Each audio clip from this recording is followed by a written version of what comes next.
Hayi Malindi.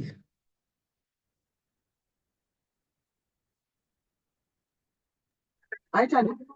Okay, Okay. bendifuna utsheka uba uyandiva na xa ndithetha. Yakhumbula last time ndathi Yeah. ndiintrodyusa akanti andikwazi ulantuka, andikwazi Okay, uthetha. asithethela apha sindifowunela. Okay ke Sure.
Recording in progress.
Good morning, honorable members.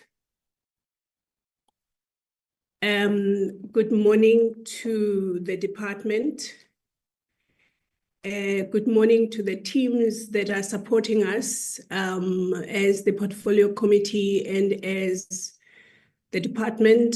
And good morning to all the stakeholders who have joined us this morning for the portfolio committee on social developments meeting this morning. Before we start, I would like to all of us just to observe 1 minute of silence for prayer or meditation. Thank you.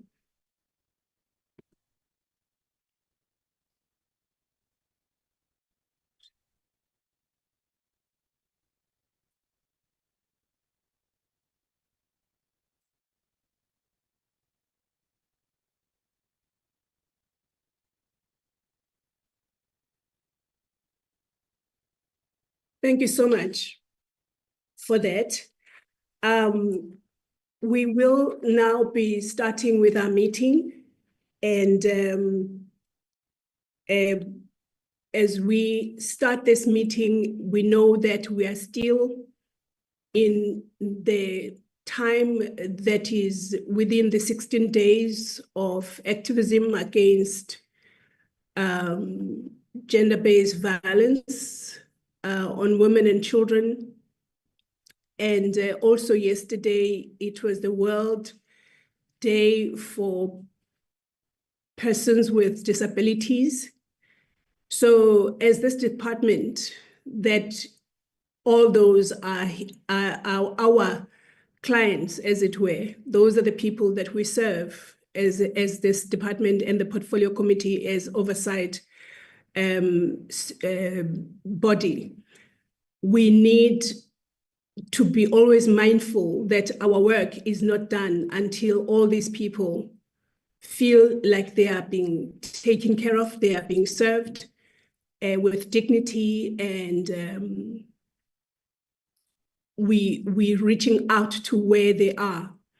So I just want to, as I say that, to thank this portfolio committee and to thank the department and everyone else and our stakeholders, the nonprofit organizations that do tireless work in communities, looking after people who have been categorized because of their life situations, and most of them, if not all of them, with no fault of theirs, are finding themselves being vulnerable, and some of them poor. So your work is not in vain. We still have a lot of work to do, but your work is not in vain, and it is acknowledged and recognized. And thank you so much for that. So I will hand over to Thandi Mahubelela, because our secretary, portfolio committee secretary, has a bereavement. So she's with the family at the moment. So over to you, Thandi.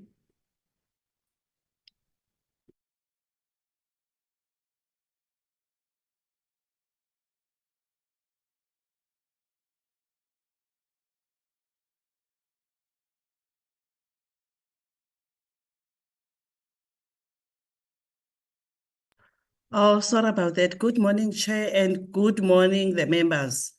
I'm sharing the agenda for today's meeting. The members that we are having, we do have Member Masango, our chairperson, Member Abrahams, Member Mungai, Member Marais, Revenant Kwabaza, and Member Mhlongo. That's the only members that I managed to see. And there's members Stanley, Ramalaya. We are the quorum. We can take the decision and proceed with the meeting. Thank you so much. In our agenda, okay, we do have the apologies. The minister will be attending the cabinet today. and the deputy minister has already have the prior arrangement. And Member Mshweni is having a doctor's appointment.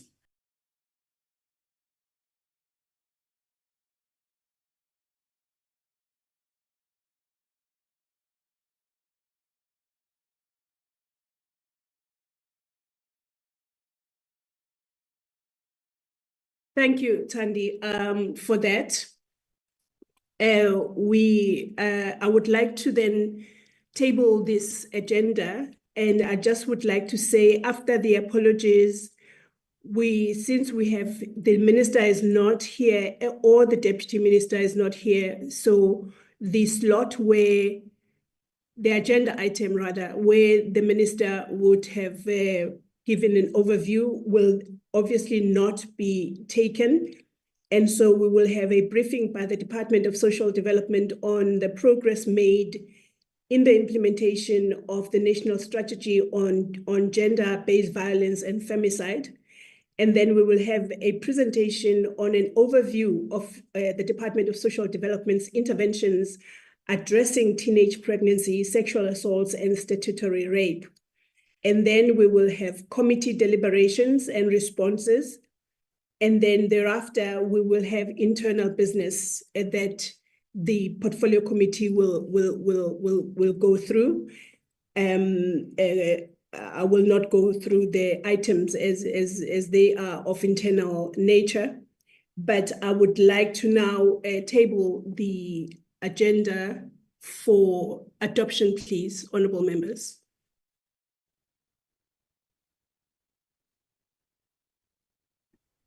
Good morning, Chairperson. It's Honorable Abrams here. I'd like to move for the adoption of the agenda.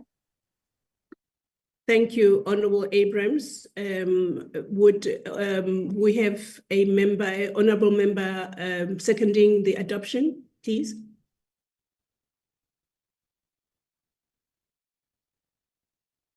And also, Thandi, if you could remove the agenda, please, because I can't see my screen. Yes, thank you so much. Is there any member of this committee that would like to second the adoption of the agenda? Thank you, Chairperson. Member Marais, second. Thank you. Thank you so much, Honorable Marais.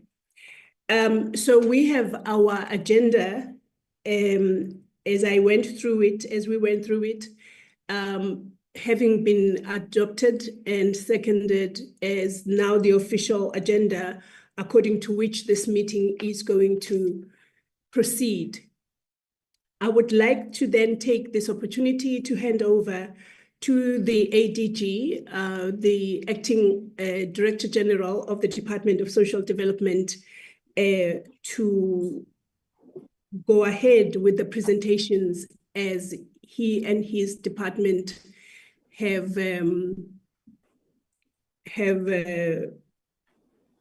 planned. But I also want to just find out from the portfolio committee, before you come through ADG, we have now been given the apologies where the minister is attending cabinet meeting today, and the deputy minister is having attending to prior arranged commitments for today. If we accept those apologies, please.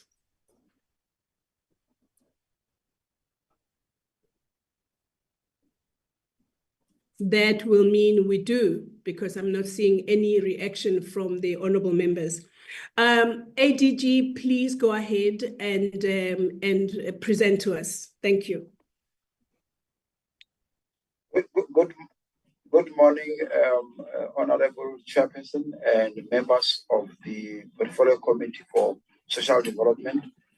We appreciate the opportunity to present to you the progress as requested. The approach that we have taken is that it's a long presentation because it encompasses three aspects that were requested that relates to the progress that the department has made with regard to the implementation of the National Strategic Plan on gender-based violence and femicide. But the presentation will also touch on, at the bottom of the letter, we were also requested to provide answers to the questions that honorable members have asked in writing. So we decided that what we're going to do is then we will pose the question and then we provide answers so that it becomes a comprehensive report. Then we will also have an additional, there was a request in the last meeting that we need to provide what else are we doing in preventing teenage pregnancy among children and adolescent youth. So we decided that we give you extra presentations that outlined the process that we are doing from the HIV/AIDS point of view into the mental health programs that we have, and also into the online capacity building programs that we are implementing as part and parcel of us presenting the comprehensive work that we are doing. Honorable members, you are aware that we are responsible for Pillar 4, which is response, care, support, and healing. And our role relates to strengthening the response, care, and support services, support the civil society, and also ensure that our victims or the survivors of gender-based violence are taken care of, and the caring, which ensure that we facilitate recovery and the healing. And at the same time, there was another question that relates to what is that we are doing for rehabilitation. Once people have been rehabilitated, how do we reintegrate them into the society or ensure that they are functional? This department is the best department that are able to do that in all the sectors, because you will also see that in different areas in terms of children, in the secure center, we also do that. So we also have skills programs that we do in relation to the issues that we have. So our presentation will be as follows. I will line up officials that are going to present to us. You must bear with us because there will be, I will ask Geres Kosana to do the main presentation. And also because the Caesar Mahama has got a bereavement at home, she's not here. So Geres Kosana is acting. And then we will ask also Nelly Siwe to do the online. And then we'll have, I nearly said honorable, but I will have Isabel Iskawana, who will going to do the others, because there are two presentations. When we finish with the first one, we will go into the second one where we have got Nelly Siwe Zakiso and Isabella coming on. Then I will conclude the presentation, if that is okay with the honorable members. Honorable members, let me, I am with EXCO here. We are all in the boardroom, all of us. And let me take this opportunity to request Ndate Geres Kosano to take us through the presentation. The presentation will start having 2 slides just to say what is our gender-based violence issue, but the progress will be presented. Thank you very much, honorable member. Let's allow the Geres to take us through the presentation. Over to you, Geres. Thank you very much. Thank you very much, Acting DG. Good morning, Honorable Chair, and good morning, honorable members. Thank you very much for this opportunity. As the Acting DG has said, we will be presenting on the work that we do in terms of responding to the NSP on GBV and femicide. We had presented last time, and the portfolio committee had guided in terms of what they would like to see us presenting on. I would not go into the outline. just to emphasize that we are here to brief the Portfolio Committee on progress of the Department of Social Development that has made in implementing the National Strategic Plan on Gender-Based Violence and Femicide. If you allow me, Chair, I will skip the background because we did that when we presented last time. I would want to shoot straight to slide number 8, starting with pillar 4, which is where our focus is, and then go on to other slides that seek to respond to the issues that the Portfolio Committee raised last time. Just as a reminder that pillar 4 is about response care, support, and healing.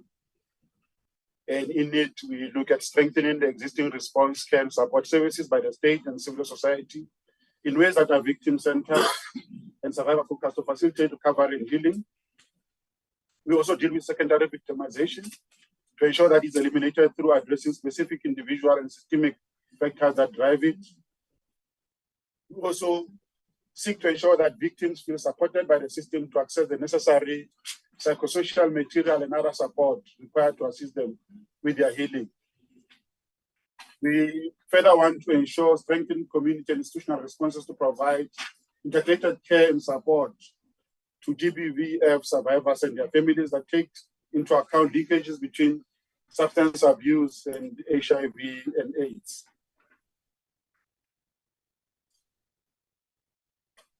In terms of the programs that we implement as part of responding to this pillar, Chair, we have the National Emergency Response Team. In this case, we've had 3,660 cases accessed for trauma counseling. And we also have the Gender-Based Violence Command Center, where 13,600 cases were received and attended to.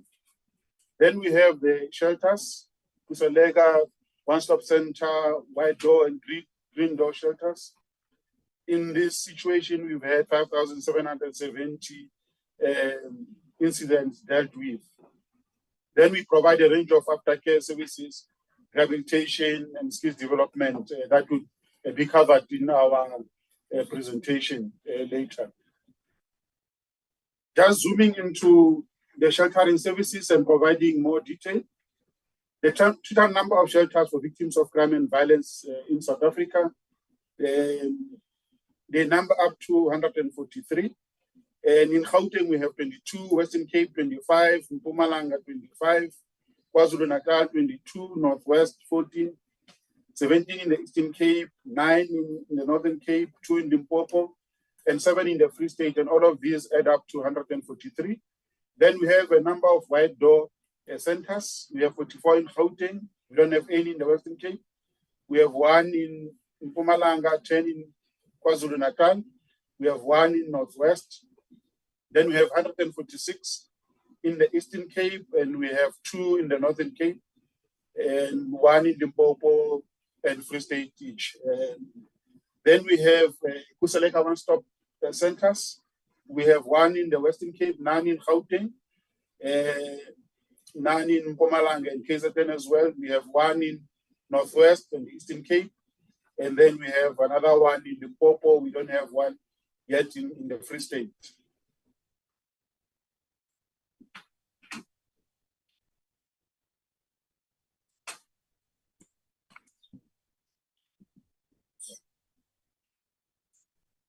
Now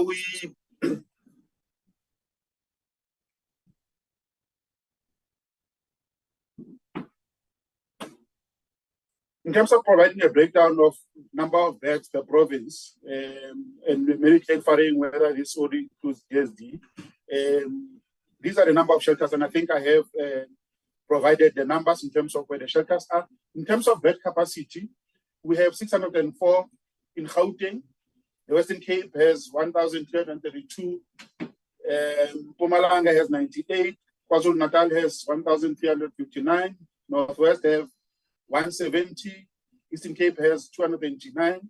And then we have 213 in the Northern Cape, and then 48 in Limpopo and 122 in the Free State. So all in all, we have 4,252,000 bed capacity in all the 143 shelters across the country. I think this slide just is a graphic representation of what we have presented in the earlier slides. I'll skip that. In terms of Kuseleka one-stop centers, again, in one of the slides, I have shown that we only have in the Eastern Cape, Northwest, Western Cape, and Limpopo. In the Eastern Cape, there is one in Port Elizabeth and another one in Utilage. And then we have one in Vryburg. And then in the Western Cape, we have one in Cape Town. And lastly, in Polokwane, Limpopo, we have another one. Now, in response to questions from the Portfolio Committee held recently, we would like to provide a comprehensive response to questions posed as per the recent presentation on the implementation of the NSP. The responses are structured in line with 11 questions that were asked by the committee as stated below. In terms of the VSS bill that has been to Cabinet, the question was, what is the timeline now for introduction to Parliament and call for comments? The bill was presented to Cabinet Committee on the 29th of October and was referred back to the Department for consultation with the Department of Justice on this possible contradiction with Criminal Procedure Amendment Bill. The Victim Support Services Bill will be sent back to Cabinet Committee in January 2025, and then it will be followed by public hearings, following the approval by Cabinet and Parliament.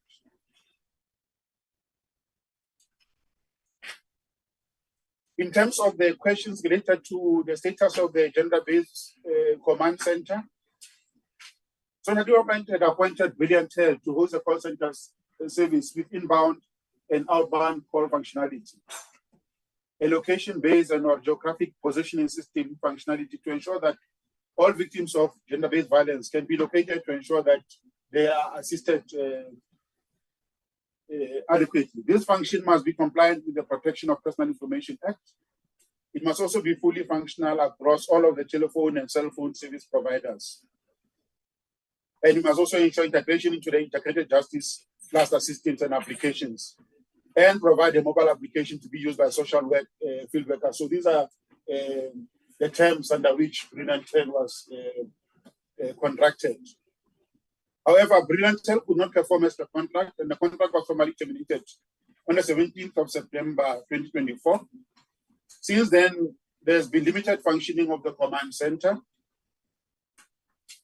However, the department appointed an interim service provider, which is Vodacom in this case, to provide call center services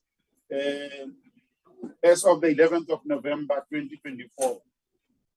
We want to clarify that Vodacom in this case is a paid service provider, not a donor. And Vodacom has commenced with installation of network and other services at the Gender-Based Violence Command Center. The department has already planned to relaunch the command center, I think sometime this month.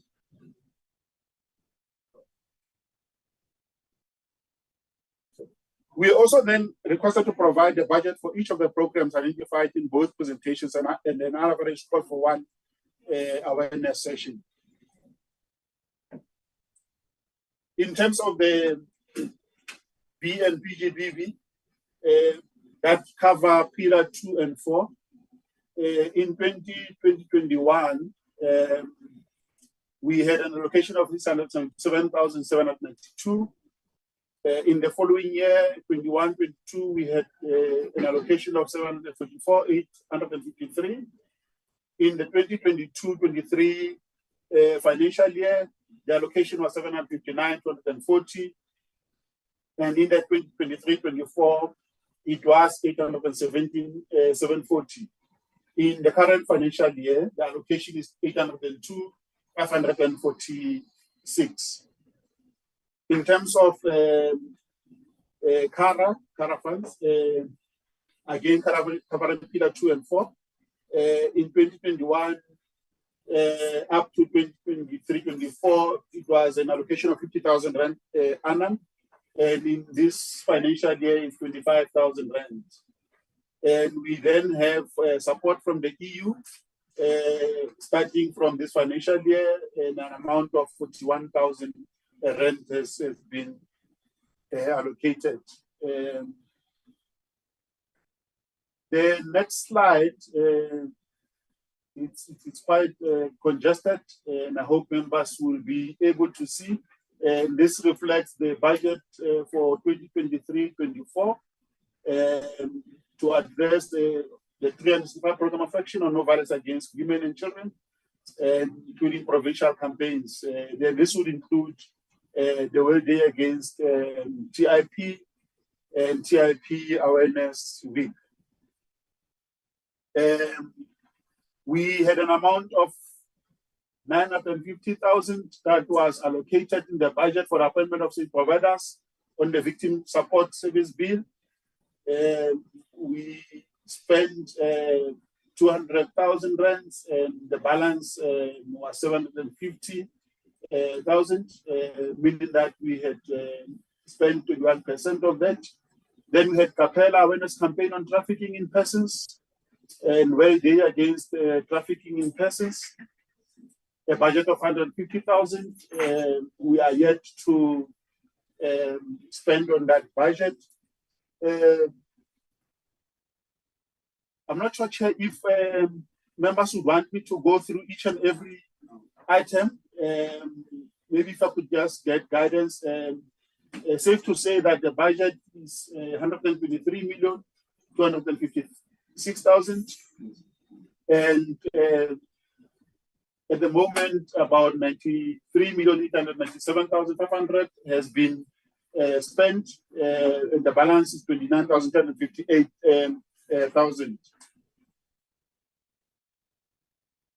And then the next question was about how many women have moved from shelters into economic opportunities, and how many have been transitioned from shelters to be economically independent.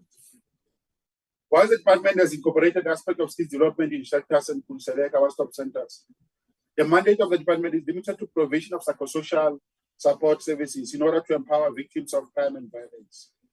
There is a need for other role players to be looked into to address the economic needs of victims of crime and violence that include various SETAs, Department of Employment and Labor, Department of Small Business Development, and other stakeholders. We also asked to provide a slide on the VEP directly, the budget, its capacity, its oversight role, which is exercised in provinces. And in this case, the purpose of the unit is to manage and facilitate the implementation of victim empowerment and provide direct services to victims of gender-based violence. In terms of its functions, is to facilitate the development of legislation, policies, guidelines, norms and standards pertaining to victim empowerment and prevention of gender-based violence, to provide direct psychosocial services to victims of gender-based violence, new proposals to cater for all social ills, including substance abuse, social crime, and HIV and AIDS. To design marketing strategies and plans to implement programs pertaining to VEP and prevention of gender-based violence, as well as to identify policy implementation challenges and advise on possible interventions to address the gaps. It's also to facilitate the dispensing of funds to national NGOs implementing VEP and prevention of gender-based violence programs, as well as addressing legislative mandate reporting pertaining to sexual offenses, domestic violence, and trafficking in persons.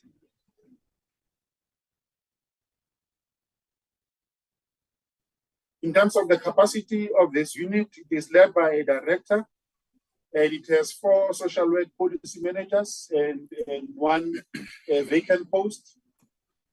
Then it also has a social work policy development manager vacant, and 1 admin officer and 1 admin assistant.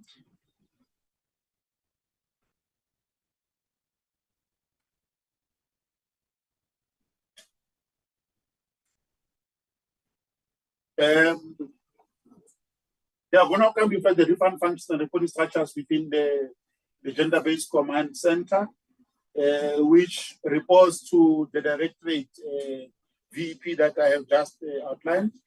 And the Command Center has a center manager. Then it has 4 supervisors, social work supervisors, and has social service professionals under each of the supervisors. And then in terms of the facility and health support, the security officers, office cleaners, and the nurse.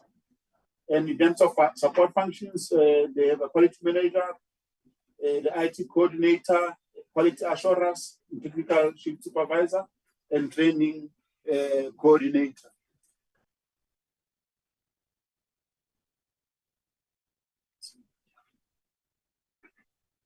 The department has established the National Emergency Response Team to intervene in cases in all 9 provinces.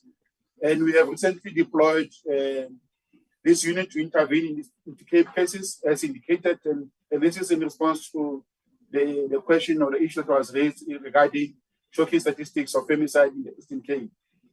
The NET is a service that is contracted to a civil society organization to respond immediately to GBV cases across the country. They have the capacity to reach all 9 provinces promptly to provide, manage, deal, and contain trauma experienced by victims of crime and violence. The National Department has also deployed GBV volunteers in all 9 provinces, particularly in the hotspot areas. The department plays an oversight role in terms of legislation, policies, norms, and standards linked to provisioning of these services. It is, however, important to highlight that provinces have concurrent functions with national, thereby making difficult attempts to manage and control their services. They have their own provincial priorities in line with their provincial governance structures. In terms of the hotspot areas, the government has identified the top 30 national GBV hotspots in its efforts to respond to what the president described as the second pandemic. The list was compiled based on 9 key variables, including the number of cases reported to South African Police Services during the 2019 and 2020 financial year, as well as data from victim support services, such as GBV shelters, Tuzela centers, health facilities, and other data from other departments that paint a picture of GBV in a particular area. The cases looked at include rape, human trafficking for sexual offenses, kidnapping for sexual offenses, and domestic-related human trafficking. In addition, figures of reported domestic violence, cases of murder, rape, attempted murder, and assault were also considered when compiling the list. The hotspot list also includes 8 other variables, such as calls received from various response lines related to domestic violence and gender-based violence. It's important to highlight that these are 30 national GBV hotspots, and there are provincial-specific hotspots for GBV. Here, members, is the list of the hotspot areas across the country. We have one in Delft, in the Western Cape, in the Cape Town Metro. We have Mamelodi East in Tshwane. We have Tembisa in Eguruleni, Umlazi in KZN, in Pangeni, in KZN, King Tetwali district. We have one in Nyanga, in the Cape Metro, Inanga in KZN, Temba in Tshwane, Kaelisha, and the list goes on. Members, I may not go through all the 30 hotspots, but they have been shared in the presentation. I'll skip this slide because I've already covered it in the previous slide. In terms of the Kuseleka one-stop centers, the issue was these do not correlate with activities on the Justice Department website, which was updated in 2019. Our response is that both facilities in Gauteng, Ikayele Temba, and Northern Cape, Upanang, were in a consideration process, but were not recognized as Kuseleka one-stop centers in line with the model developed and endorsed by the National BSD. There are currently only 4 recognized Kuseleka one-stop centers in the country, as per the list below. And again, we have shown this in previous slides in the Eastern Cape, Duty Nation, and Port Elizabeth, Western Cape, Northwest, and Limpopo. This is where the Kusalega centers are. We have covered this slide previously. Then the other question was, with the expansion of established NGO shelters, which is widespread and closer communities into Kusalega centers, not be more cost effective than building new buildings with NGO to operationalize? Similarly to what was done in the Western Cape with Sharky Batman. The planning partnered with the Department of Public Works and Infrastructure is to acquire existing state-owned buildings and turn them into either Kusalega one-stop centers and GPV shelters. The establishment are planned with existing NGOs. The mandate of Kusalega is broader in the sense that it is a multidisciplinary approach to service with a view of eliminating secondary victimization and accessibility to various services at one point. Furthermore, the requirements for infrastructure suitable for Kusalega is different given the magnitude of services provided in one building. Hence, the cost is considered to be high. In terms of some of the challenges faced implementing the NSP, is lack of infrastructure budget to establish shelters or facilities that provide safety and support services to victims of crime and violence in some provinces.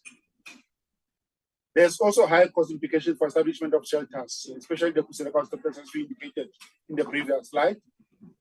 Lack of participation of other key role players to ensure provision of effective specialized services in these shelters. Limited services and lack of mainstreaming of LGBTQIA+ communities, especially in our sheltering services. Inadequate resourcing of civil society organizations to render effective gender-based violence services. Lack of dedicated capacity to address GBV as a pandemic, as well as shortage of social workers required to address social ills. There is, of course, lack of integrated services dealing with GBV between various departments. This includes our Department of Adaptable Services and Department of Health. Lack of capacity building in relation to GBV, thereby negatively affecting response services.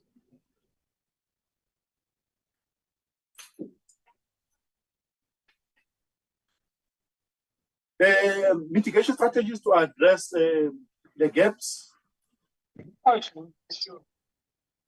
strengthen implementation of psychosocial support services across varied settings to address the scourge of GBV in selected identified districts through the development of the integrated service delivery model for gender-based violence.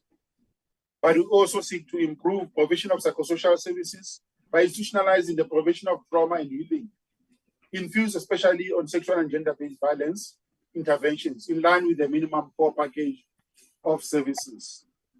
Improve provision of reintegration and aftercare services. I have a sample for plant. Sorry, there's someone, sorry, Wendy. There's someone by the name of Wendy that is unmuted. Please, will you mute yourself? We have a presentation going on at the moment, please. Thank you, Chair. Sorry about that. Please go ahead. Thank you, Chair. Improve provision of reintegration in aftercare services as part of prevention interventions, inclusive of economic empowerment opportunities within shelters, Kusalega one-stop centers, and treatment care centers. We are securing health and welfare sector funding to support services in the 30 hotspots. And the department has introduced the appointment of GBV dedicated social workers throughout the 9 provinces. We also building the capacity of civil society organizations across provinces, focusing on management and dealing with trauma experienced by victims of violence. We have embarked on forging partnerships with development partners and private sector as part of raising funds for the program implementation. The GBV agenda is a standing item at all our governance structures, including MINMEC, Heads of Social Development Services, and provincial forums.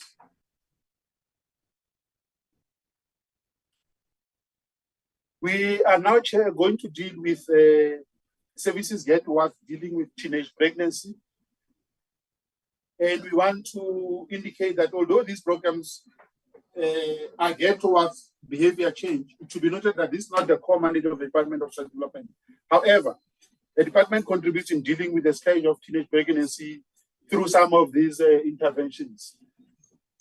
We thought, Chair, we should share, in terms of the HIV and AIDS unit, the allocations that go to provinces for implementation of social and behavior change provinces. And we have, in this case, shown some of these transfers. They go from national treasury to provincial treasuries, which then go to the provincial departments for them to implement specific social behavior change programs. We have, in this case, a compendium of social behavior change programs that gets implemented. But we will talk about those programs that are targeted at addressing the issue of teenage pregnancy. In terms of these allocations from 2022 to 2024-5, Gauteng has received a total of 30,826,000. In this financial year, they have received 10.7 million. Northwest has received a total of 50.172 million. In this financial year, they've received 17.4 million. Northern Cape has received a total of 47,494 million. In this financial year, they've received 16.5 million. Western Cape has received a total of 19.279 million. In this financial year, they have received 6.709 million. Mpumalanga has received a total of 67,570,000. In this financial year, they have received 23.4 million. And Limpopo, they have received 49.157 million and 17,106,000 in this financial year. KwaZulu-Natal, they have received a total of 33.869 million. And in this financial year, they've received 11,786,000. The Free State have received a total of 17.716 million. And in this financial year, they've received 6.165 million. And then lastly, the Eastern Cape, they have received a total of 41.363 million. And in this financial year, they have received 14,394,000. We must indicate, Chair, that the implementation by provinces of these resources is varied. We have had challenges recently. In this financial year, for instance, Gauteng has not done transfers to NPOs. It's only recently that they have started calling for proposals, and meaning that they would have almost 6 months to implement. Other provinces have been implementing well, except the Western Cape, that has never utilized these resources for the implementation of this program. The next slide will show how this has been implemented.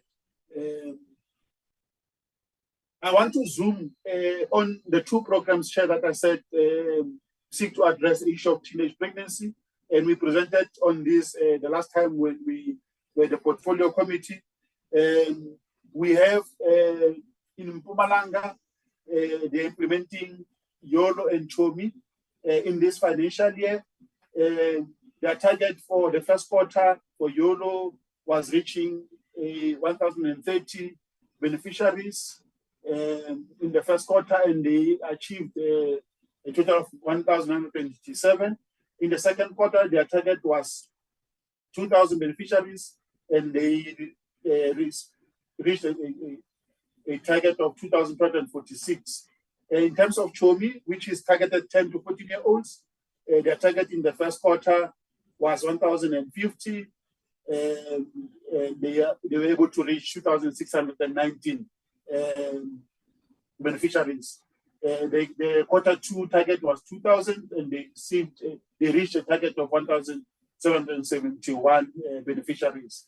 The Northern Cape, we didn't have their report for quarter one, but in quarter two, their target was to reach 128 beneficiaries, and they reached a target of 119. In terms of CHOMI, it was the same target, 128, and they reached 205 beneficiaries. In the Northwest, we didn't receive the reports for the first quarter, but in the second quarter, they had a target of 2,582, and they reached with YOLO, which is the 15 to 24-year-olds, 3,592. In terms of CHOMI, the target was 1,792, and they reached 1,705. And the Western Cape, as I indicated earlier, they have diverted this allocation, which is earmark funding, to other programs, and they have not been implementing this program through the allocation that they have received. In KwaZulu-Natal, they did not provide the targets, but they just showed the reach. In the first quarter, they through with YOLO, they reached 11,139, and through CHOMI, 18,532. And in the second quarter, through YOLO, they reached 10,441, and through CHOMI, they reached 19,243. With Gauteng, as I indicated, they have only started now with the process for appointment of NPO, so we don't have figures for that. With the Free State, they are implementing, but their figures in terms of YOLO and CHOMI, they are not broken down into the two programs. They are still working on disaggregating this. So the figure that they provide for us is a figure reflective of all the compendium of social behavior change programs, and not specifically the two. So we could not put the figure here because it would be a misleading figure. However, they are implementing the programs. Limpopo, they, like KZN, they have not provided the targets, but shown the performance.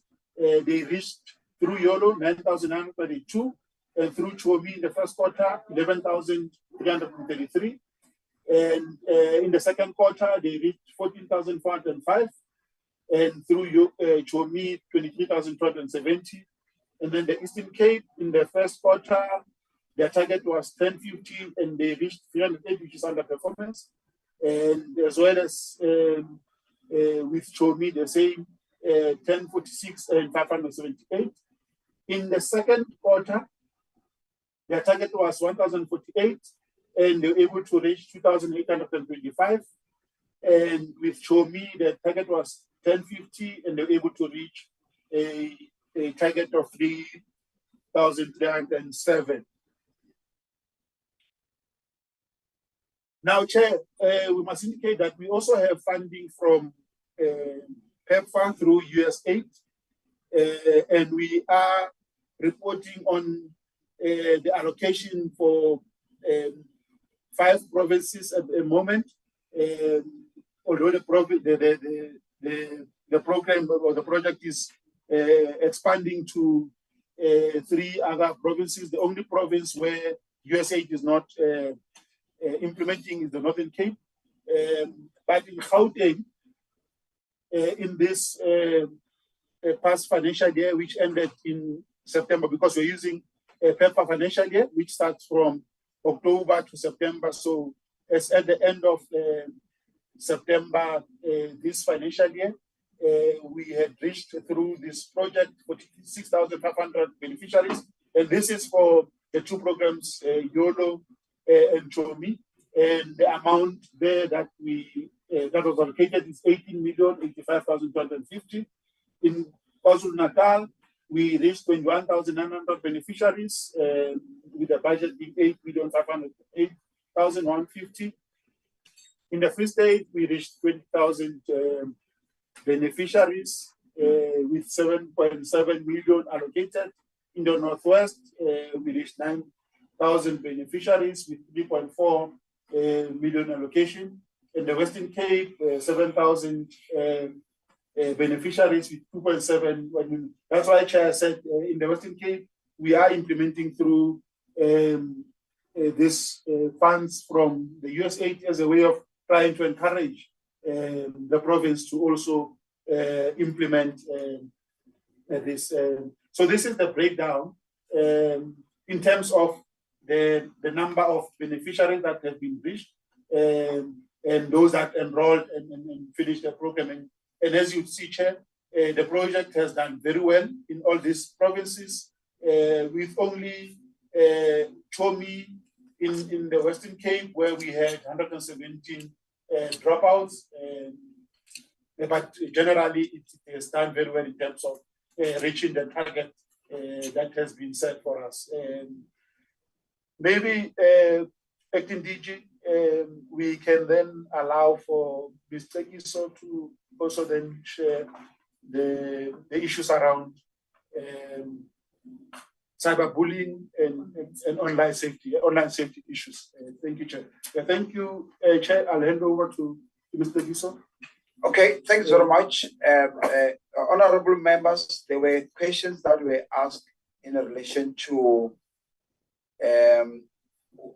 we are silent on the aspect of sexual assault and statutory rape, and what interventions are we doing in the department. So we thought it would be very proper for us also to take you the other innovative approaches that the department has engaged in. And then we look at two areas which Tseki is so responsible for children, Director for Children will take us through, and Chief Director for Child Services, Child Protection will be able to give us Isabella Skawana. So there's two presentations. I'll ask Tseki to start, and then Isabella Skawana will do the rehearsal. Over to you, colleagues. Thank you, ADG. Greetings to the Honorable Chairperson and the members of the Portfolio Committee.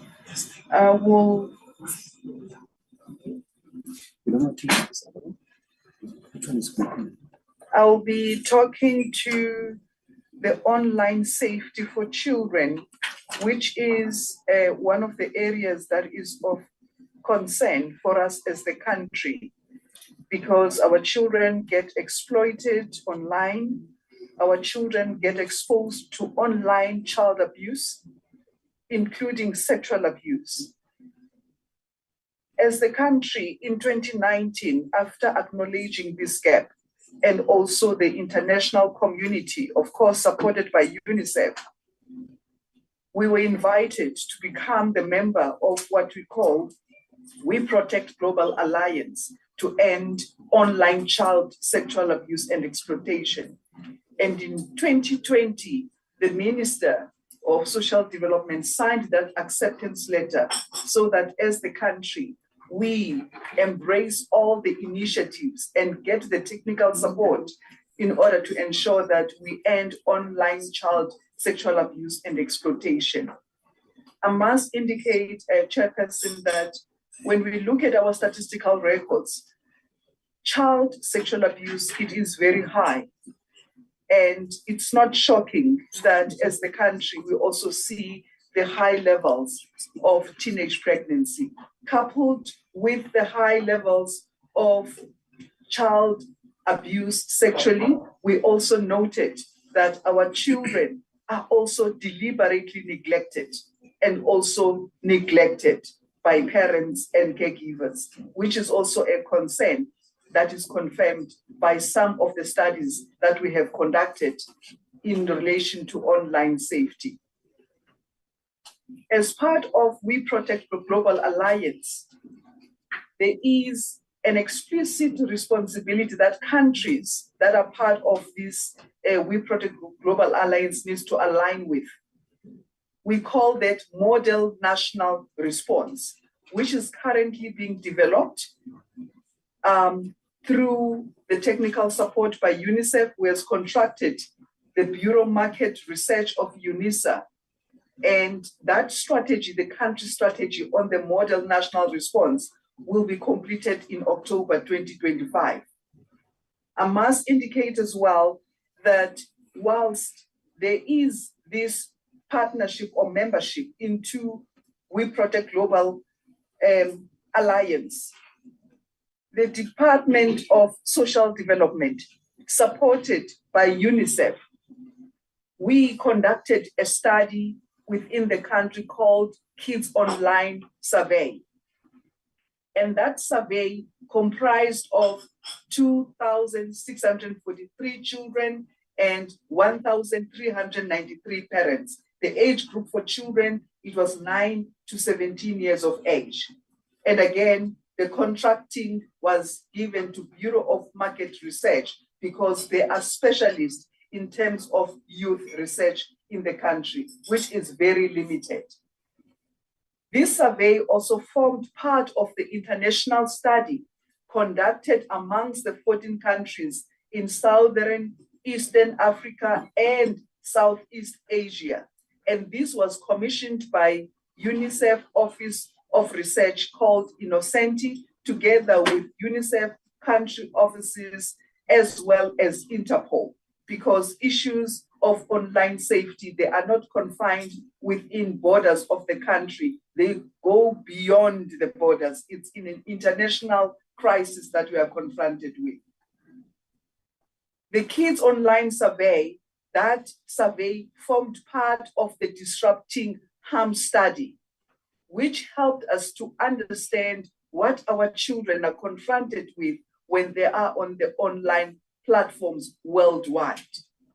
Yes, there are benefits, but there are also more risks that our children are confronted with. And these include the online violence, sexual exploitation, as well as abuse.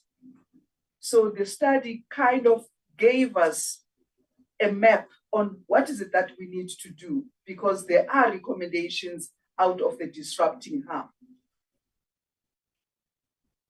which the Minister of Social Development launched in November 2022, committing in the implementation of these recommendations, because it was, and it is still, an interdepartmental and intersectoral approach that we need to embark on as we implement the findings and the recommendations of the study. Led by the Department of Social Development, we are chairing the coordinating structure, which comprises of various government departments. I must indicate that the Department of Education is very key, because the study revealed that there's more use of internet at home as well as at school. And unfortunately, children are not supervised when they are surfing the net, where now the risk becomes more prominent. And as the department, we are holding quarterly meetings to ensure that stakeholders account on the progress made in terms of initiatives and services and measures in place to address online safety. One of the recommendations by the Disrupting Harm, which we are closely monitoring, is the issue of the training and capacity building of frontline officials, because all these frontline officials, they need to have common understanding in terms of the terminologies that are used, so that when we engage parents and children, whom unfortunately, in particular parents, were found to lack knowledge of the terminologies, because children, they become so advanced in technology and become easy targets. Department of Basic Education has also re-looked at their curriculum in terms of the online safety, because they needed to make sure that their teachers, educators, and other stakeholders within the education sector, they understand the importance of protection of children on the online safety. Very concerning that we picked up from the Disrupting Harm, which demonstrate to us that the online abuse that takes place also translate to offline. In terms of the online abuse, this disrupting study indicated to us that 89 cases, that was the period of 2018 up until we launched the report in 2022, because the report became available in 2020, but due to COVID, we couldn't launch it. 89 online child sexual exploitation and abuse cases were investigated, but out of that 89, there were only 58 arrests and 28 convictions. I'm citing this from the Disrupting Harm report so that honorable members, you understand why we embark on these initiatives such as the training, education, and awareness. What is shocking is that we also notice that children spend more time post nudity pictures online and get cyberbullied and extortion by the perpetrators. And now they get forced to meet physically with the perpetrators. That's where some of the cases, not all of them, some of the cases of the child sexual abuse are a result of that exposure on the online platforms where these cases that I'm citing, some of them are emanating from. 2018 as well. Sorry, Mr. Yeso. My sincere apology. Is your presentation going with our slides? Are they in line with yours? The slide. Honorable Chair, I was saying that what I was sharing is outside the slide, but indicating the linkage, because I needed to demonstrate that this online safety is linked to these measures that we have in place, Honorable Chair. Okay, thanks. Honorable Chair, it is in line with the presentation sent to Portfolio Committee. Is the same presentation. Remember, we have got two presentations that we sent to the Portfolio Committee. And this is the second presentation. The only thing is that I think we flighted the ones that was not corrected on the headings there, which will correct it. We sent two presentations, which this is the second one, and then it will be followed by REHISA. Then you'll see that in yours, it goes and it flows to REHISA, and then from REHISA, then we do conclusion. No it's problem. The same one. Thank you.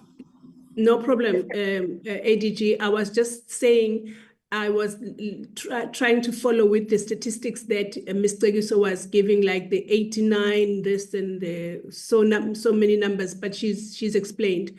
I just thought I would find that out and confirm that. Thanks. Thank you, Honorable Chair. Then from the online statistics that I shared, we were able to also reflect through the Disrupting Harm study that 46,730 child sexual abuse and exploitation cases were investigated in 2018. And out of the 46,000, 40,807, there were arrests, but convictions, very, very minimum, because it was 13,000.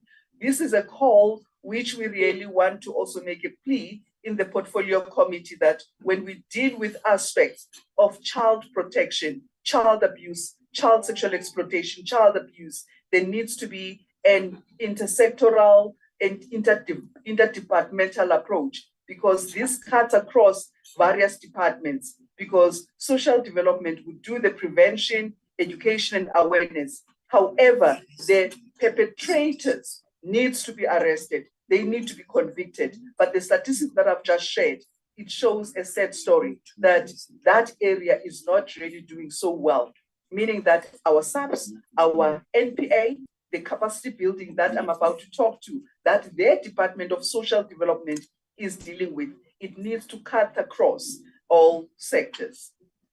Back to the presentation that is projected, Chair, as the Department of Social Development, during the period of 2022-23, I will just give, the whole summary, because I've clustered all the training on online safety, because we needed to make sure that the prevention and responding to online child sexual abuse and exploitation is done comprehensively. So we have done 4,253. And in terms of education and awareness, we have done 1,284.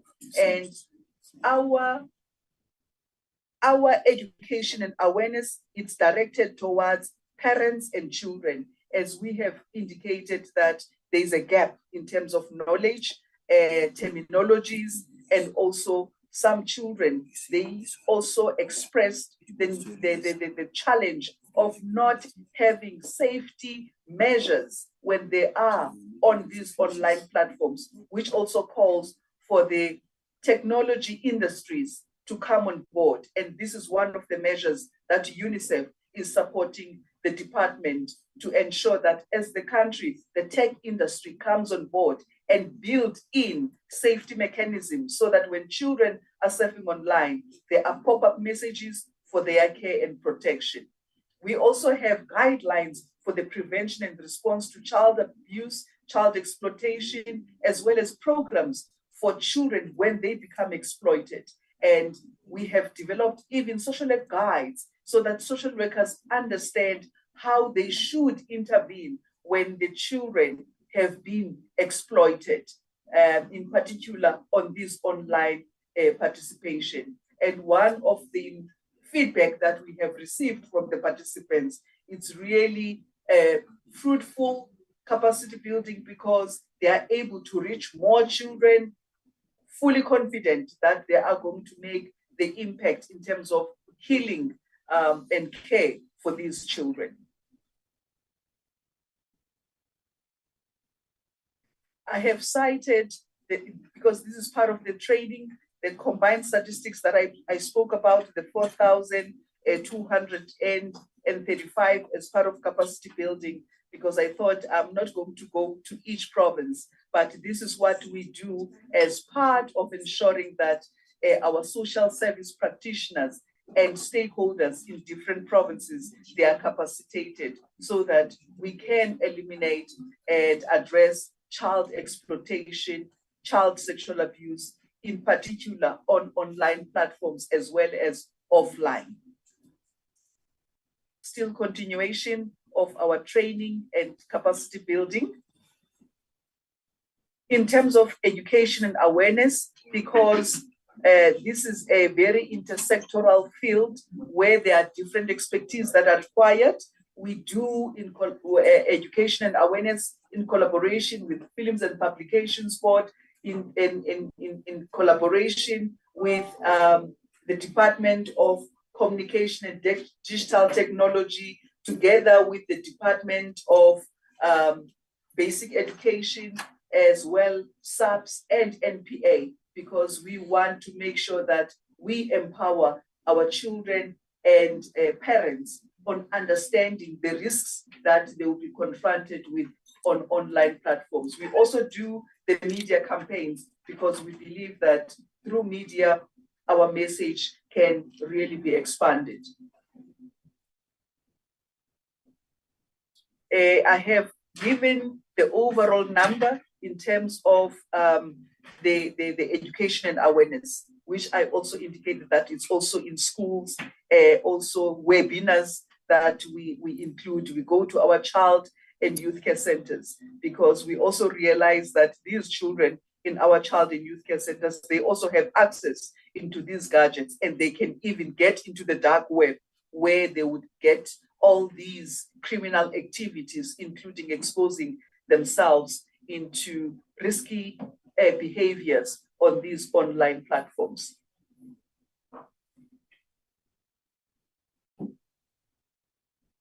Acting DG, I've just summarized the statistics in terms of education and awareness, as well as training and online safety training. Thank you.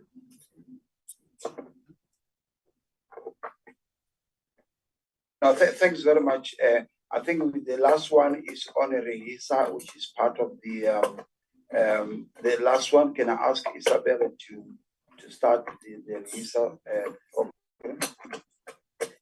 Okay, thank you very much, Acting DG. Good morning, Chairperson and honorable members. My name is Isabella, as Acting DG has already said, but I just want to indicate my position. I'm the Chief Director, Children's Legislation and Families. Chairperson, the program that I'm going to present is among those programs that have been designed and implemented to ensure that we protect and care for children, the issue of the safety and care for children.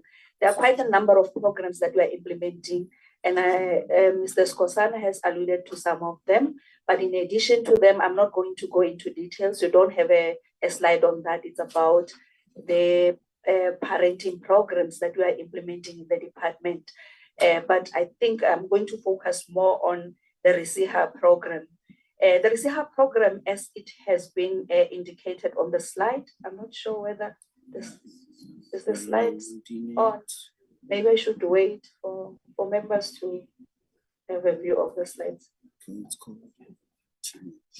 Yes, the community-based care.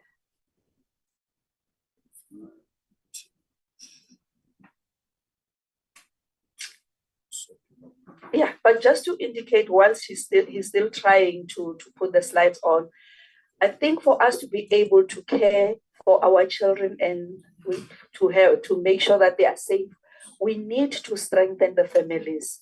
And because we are advocating for children to remain within their families in the community. So it is very important that we have programs that will empower and support the families to be able to care for their children. And hence I've mentioned the issue of parenting, because we know that families are there to socialize its members on the values of the society, but the values start within the families. But they are also there to protect, their members.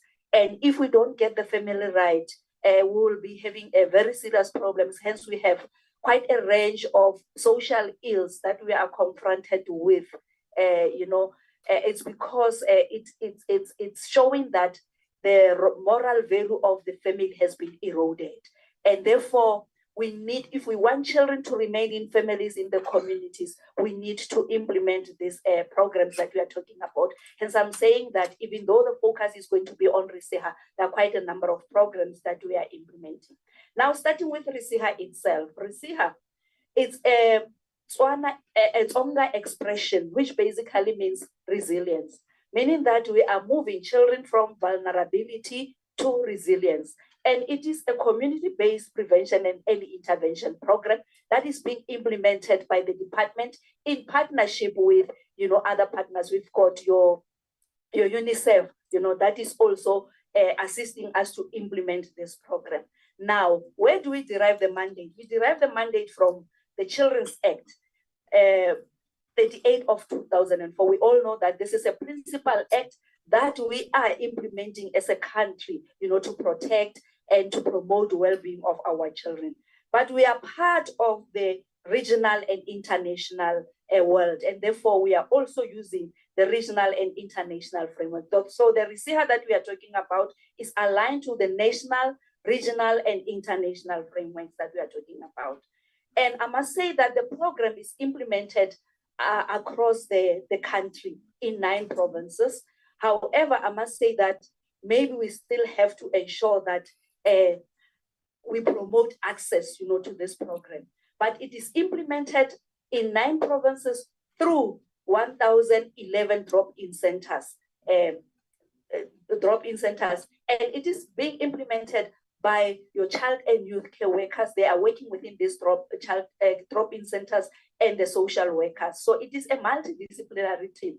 And I must say that one of the benefits of this program, in addition to the core package of services that is being provided in these drop-in centers, it also have created jobs, because it has employed our child and youth care workers who went through a training. Remember in the past, during the then Minister Batabile, there was a child and youth care workers that were trained, to ensure that they render services to children. So most of these child and youth care workers were deployed to these drop-in centers to ensure that they implement these programs and ensure that children are being protected. But also to indicate that there is a core package of services that is being implemented, in these drop-in centers through this RISIHA.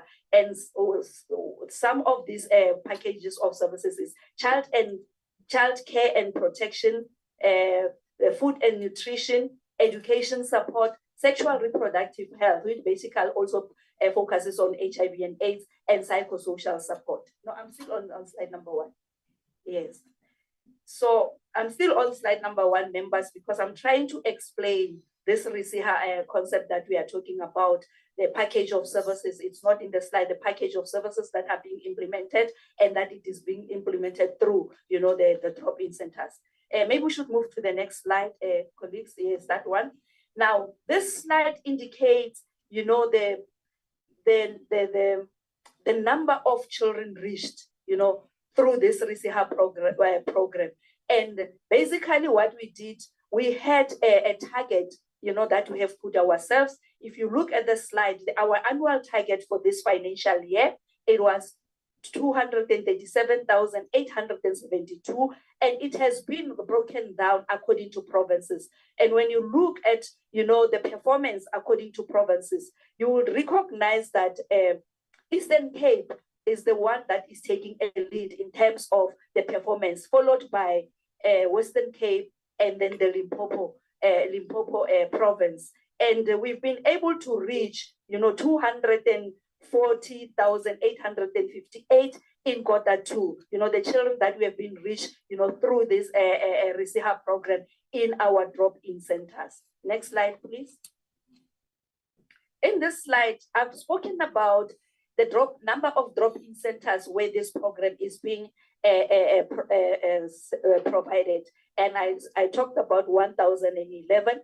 And this slide gives us the breakdown in terms of the drop-in centers per province. And we can see that Limpopo has got most drop-in centers with 439, and it is followed by KwaZulu-Natal with 221, and followed by Mpumalanga with 114. So this is the total number of drop-in centers where this RISIHA program is being implemented. Now, I know this is not in the slide. I just want to indicate that there is a great impact that this program is making, especially to those children who are accessing this program. We have seen an improvement in terms of the school performance of the children in those areas where this program is being implemented, especially those children who are there. But we have also seen, that children are being safe, because they are attending regularly to those in those drop-in centers. So their safety is being guaranteed. And we have seen, improved access, to services, in those particular areas. And I remember in one of the events that we made, there were parents who came and said that this program has really made an impact in their life because their children started in this program, some few years ago, and they're now in tertiary. They've been able to be safe, and they've been able, to improve in terms of their school performance, and hence now they are in tertiary school. DG, I will stop there. Thank you very much. Thank you very much, my colleagues. Honorable member, it looks so big, but we wanted to provide all the information that we have so that you see the responsibility that we have, and especially the part that we play in relation to that. There have been one question that has not been asked, but I think is the one that we said, I think we will need to organize that all the departments that are responsible for this program, teenage pregnancy, Department of Health, Education, and ourselves need to come and do a presentation so that, and also in relation to the GBV and the victims, the children that are raped, they go to the clinics and then they are not referred accordingly. So it needs us to come together so that we are accountable to the portfolio committee. Thank you very much.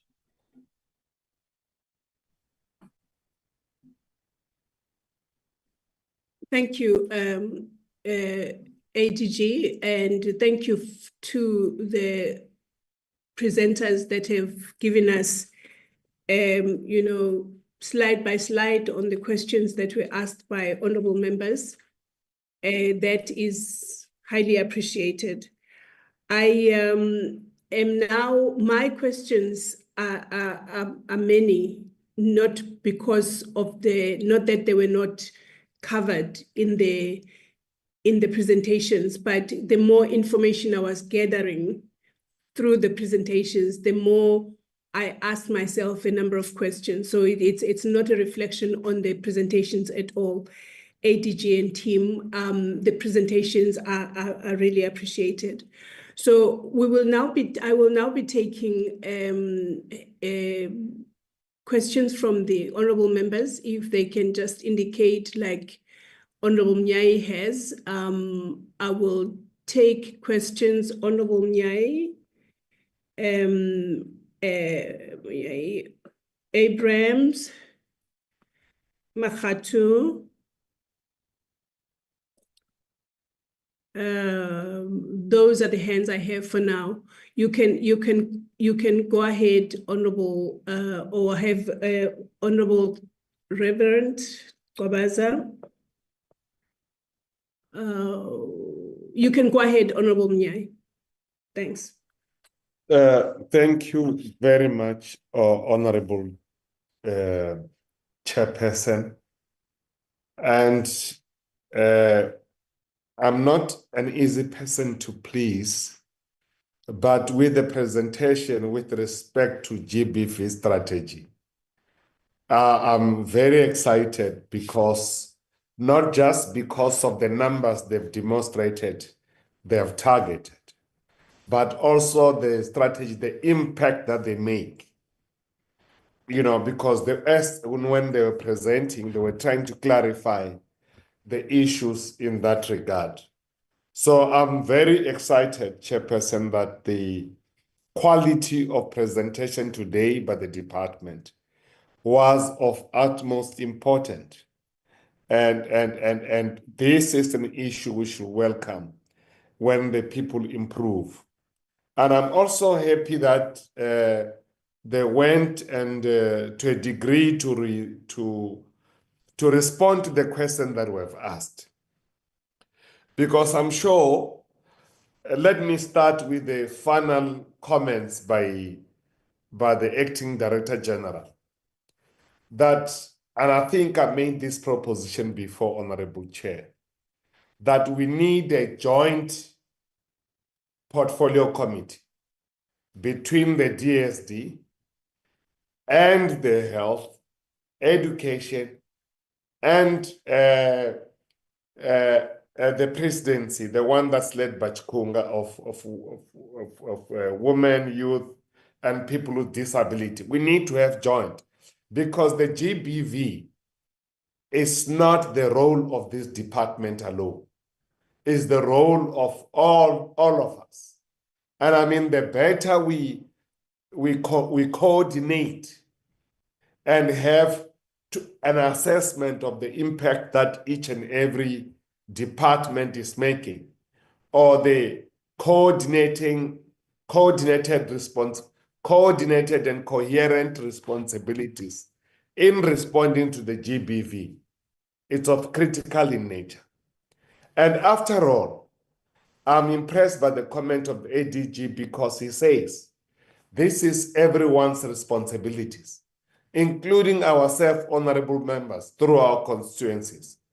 And I think the sense is that we need to build a broad front of community-based organization, faith-based organization, NPOs, civil society in general, and ourselves as a public representative, together to work together to combat GBV, and to work together to make sure that it becomes, even the Department of Police, they need to come here, and justice, because these criminals get arrested and then ultimately they get released for one way or the other with no sound evidence.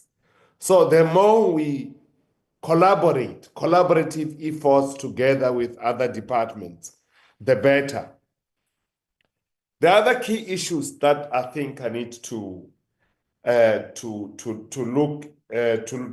comment on is the issue of the goal 1 DSD with respect to program of the number of beneficiaries receiving the DSD social and behavioral change program. And if you have seen there, Gauteng and the Western Cape were in the red. Western Cape cannot receive the money and divert the allocation to other programs. And as the basis, it is reported here that they're not implementing program. And this includes Gauteng.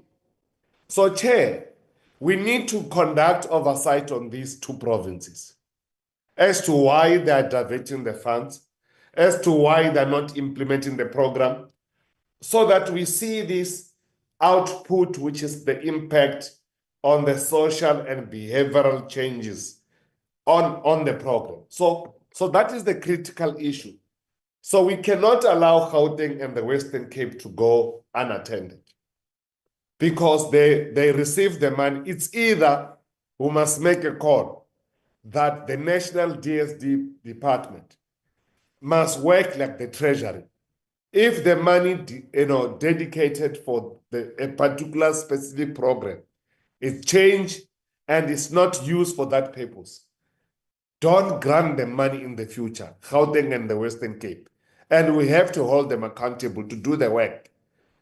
Because, we can't allow Gauteng and Western Cape chairperson to behave in these manners. This is wrong. Because even the AGSA, they have a culture shift strategy that the budget that is being spent is whether it should make an impact in society. If this money is diverted and is not utilized for the intended purposes, we must hold these two provinces accountable when we come back in next year. Chair, I must say that some of this money are coming from the international donor. And I'm happy that the DSD was able to collaborate with the international organization, and the recommendation for technology is critical. I agree with them, Honorable Chair, because technology is the force multiplier, which is very critical in our view. So I'm very pleased with both presentation, and I think I welcome all this presentation because I'm trying to avoid to be a full-time complainant when solutions are put bare practically for us to see and the implementation of what is happening.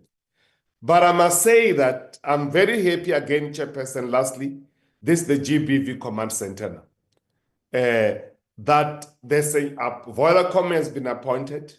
It's not a donation, and they are working to revive the GBV Command Centers. That I welcome with much gratitude. So that at least, as and when we move forward, these victims are able to interface with the appointed social workers. I thank you very much, Chairperson. In the interest of time, I'll stop here. Should the need arise, I'll come back. Thank you.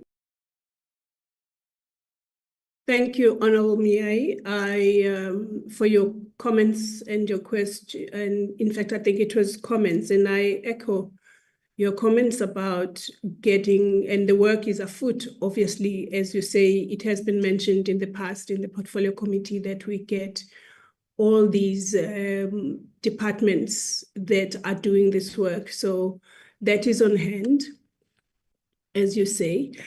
I need to then go on and hand over to Honorable Abrams. Thanks. Thank you very much, Chairperson, and thank you to the department for the presentation. Chairperson, if I can just start on this point, and unfortunately, when you raised it earlier in the meeting, I had to take a phone call, and I didn't want to interrupt the ADG because he had started the presentation. But just to point out, Chairperson, this is our last committee meeting. And I would have expected maybe the ADG in his opening remarks just make some comments towards SASSA in light of the precautionary suspension of the CEO. And I would have assumed that if the minister or the DM that had submitted apologies for this meeting, they would too have mentioned it in their opening remarks, because it is of very critical importance given the situation we find ourselves in with the allegations of fraud at the within the SRD, but also just to get the ADG's response as to when will we get responses to questions from last week's meeting, noting that this is the last week of Parliament. And also members asked about a timeline for that investigation into the SRD grant, and also, you know, to hear from the ADG which public protector investigation or report is being referred to in that statement from SASSA about the CEO's suspension. And just to comment, as we accepted the apologies of the minister and the DM, Cabinet falls on a Wednesday, every Wednesday. So, you know, there is a perception that, you know, the announcement was yesterday and now both of them are not here. But be that as it may, I would, if the ADG is not in a position to answer, he would just need to say that. But I do think that as the committee, with it being the last week, we just need a response to our questions, the timeline, and where to from here. Then on to this presentation, Chairperson. I did find this more constructive than our last engagement. And this is not the first time that the department has, you know, taken input from the committee and taken questions from the committee and then have come back to give us responses to that, because it allows for more now follow up on these issues.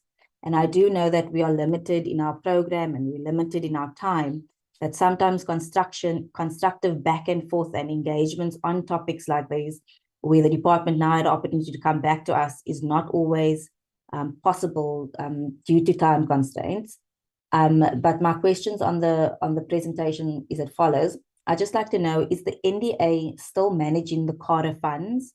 For example, are they still doing the call for proposals and the disbursement of the funds? Because I know in the past, I certainly would have felt that the provinces would be better suited to do this, because they know exactly who is doing what, which CSO is doing what in the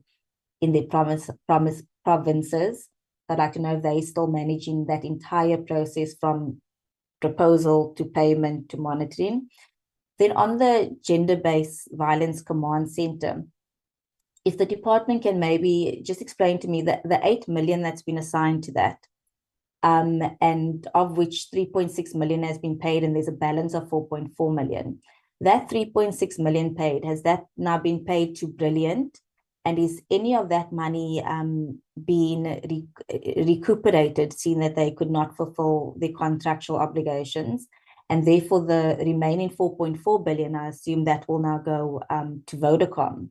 Then I'd also need clarity. If the contract with Brilliant was terminated on the 17th of September, when exactly did the call center close? And when exactly did they stop rendering their service? Because it's my understanding the call center has been closed for over a year. So, you know, what, between that space of time, why was the contract then not terminated, you know, earlier? And then in our engagement 2 weeks ago, the minister committed that, you know, that the command center would be operational during this time, that, you know, there will be a relaunch of the center during 16 days of activism. And I'd like to know if, because it was said now it's still closed, it's not operational yet. I'd like to know if the department is still on track to reopen the GBV command center during 16 days of activism, noting that it ends on the 10th. Then just to note on slide 18 and 19 with regards to the budget, there is a budget cut from last financial year to this financial year for VEP and GBV. What has been affected by these budget cuts? Is it solely NGOs, or are there also other internal line items that's been affected, or has the budget cut solely then affected the NGOs? And also on slide 18 and 19, why does the line items in the programs not add up to what's been allocated to that to that directed? It's about 123 million in the one slide, and then of course 800 million in the other. Thank you for the response on the Kusileleka centers. I, for one, am still not convinced that, you know, it's not possible to take some existing NGOs, like they did with Sari Batman, and elevate it into a Kusileleka center as a cheaper option. But we can have further engagements on that. Then, if the national strategic plan and all the departments are supposed to work in a coordinated effort, this question about how many women have moved into economic opportunities, is the department then saying that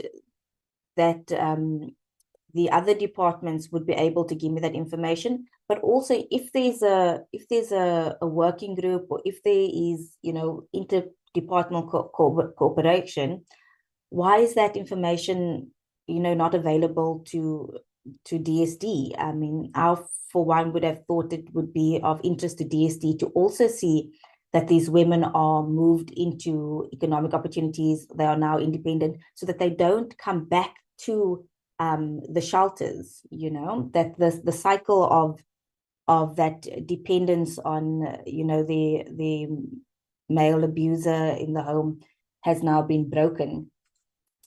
Then on the behavioral change programs, I think the issue with the Western Cape has come up multiple times before. It's come up multiple times in the previous term as well. And I just don't understand why it keeps getting repeated without the explanation, which I'm assuming has been communicated to the department, in that it was the provincial treasury which accidentally assigned it to GBV services. So for that period, that funds were used for gender-based violent services.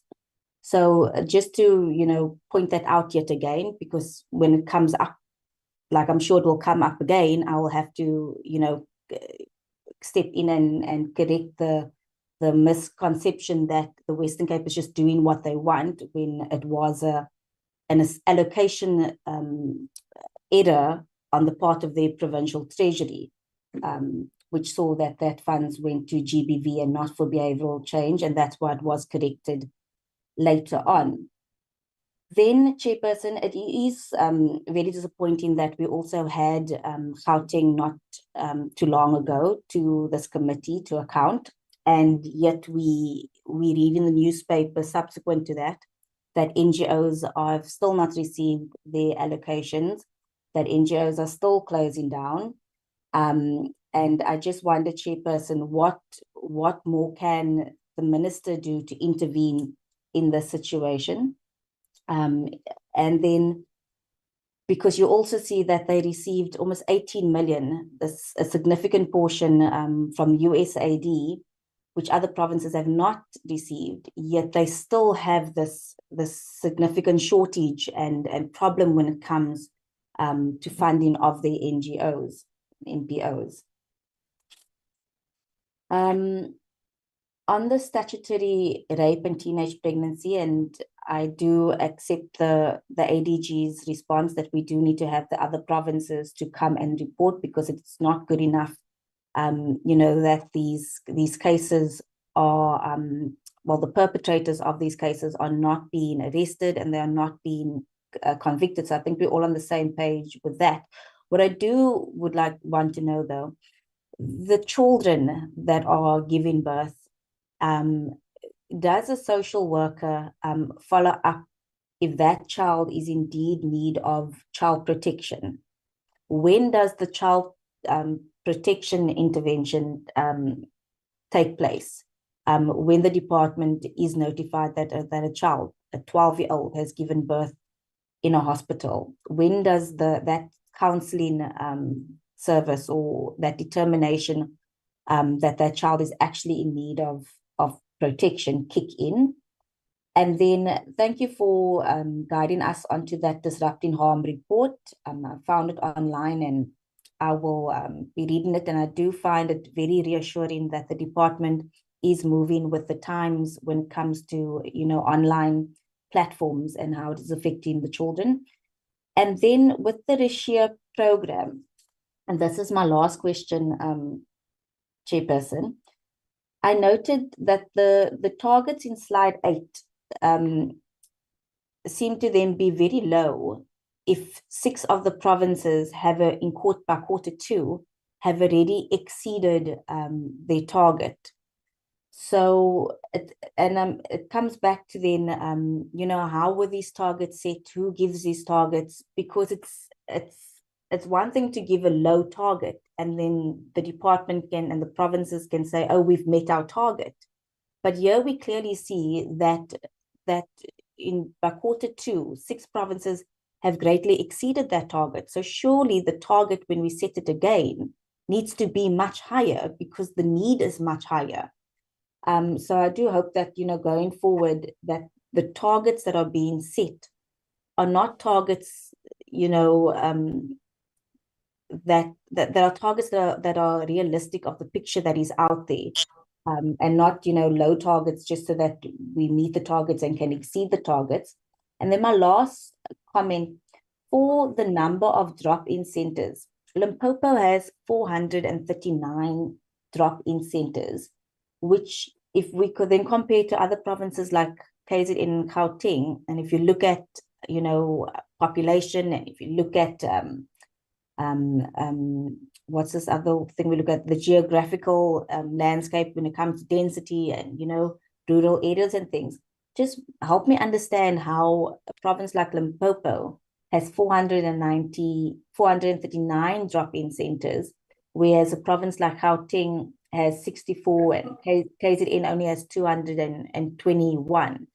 So if I can just maybe get some understanding with that. And also, is there a link between the number of drop-in centers and the behavioral change allocation funds? Thank you, Chairperson. That is all. Thank you, Honorable Abrams, for your questions. I will now hand over to the Honorable Makatu. I don't know where that noise is coming from. Sorry, Chair, I wanted to complain about Chairperson. dance. Okay. Thank you. It's a problem. No problem, Honorable Nyaya. Over to you, Honorable Makatu. Thank you, Chairperson. We want to welcome all the reports.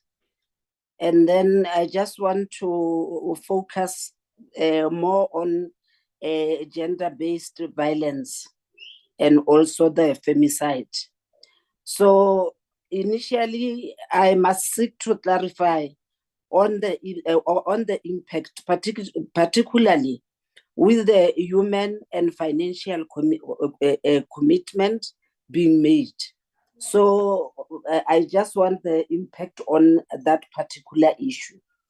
And again, how effective is the feedback system between the local practitioners and the department in refining interventions for teenage pregnancy and GBVF? So I just also want to know the effective part or what's happening there. Thirdly, considering the lack of infrastructure funding cited as a challenge, what alternative partnership and funding models are being explored or to expand shelter services? So if they can also engage us on that one, then I think I will be fine. What has been the impact of engagement with other role players, such as sitters and the Department of Employment and Labor to support economic reintegration for women transaction from shelters. So I think those are the questions I wanted to ask. And then the last one I want to focus on is this one of the Northern Cape. Northern Cape is our largest province, but only has 5 drop-off center. What is being done to ensure equitable access in the province? So I think those were the questions I tried to ask a chairperson, and thank you very much. Thank you, Honorable Makgatu, for your questions. I will now hand over to the Honorable Reverend Kobaza. Thanks. Thank you so much, Honorable Chair. Honorable members and the department, the acting DG. Mine will not be a lot. We receive with thanks the presentation. We are hoping that the GBV Command Center will actually work properly and being able to assist people, really the women that are in need of it. The question that I will have is that we will all understand that the department does not start today or does not start with this presentation. I will ask for quantities in terms of how many women that have been assisted in the program and then were taken out, and then they are able to live by themselves, or they are able to sustain themselves out there, having gone through the program. So I'll just want to know the quantities in that space, and also, can we quantify in terms of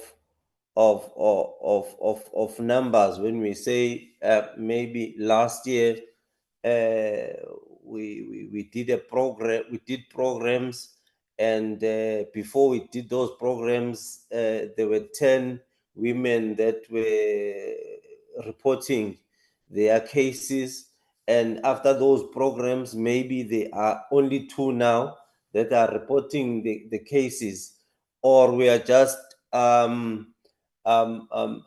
what can I say? We are just doing all these programs, but we can't quantify the impact that is happening on the ground. Maybe I'll stop there, Chair. Thank you so much. But I just need some quantities around all these programs that have been presented, and so that we'll be able to see that if the program works or it does not work, and the department is putting money in the program, but the program does not work. Thank you so much, Chair. Thanks, Honorable Rev, for your questions. For clarity, I will now hand over to the Honorable Mhlongo.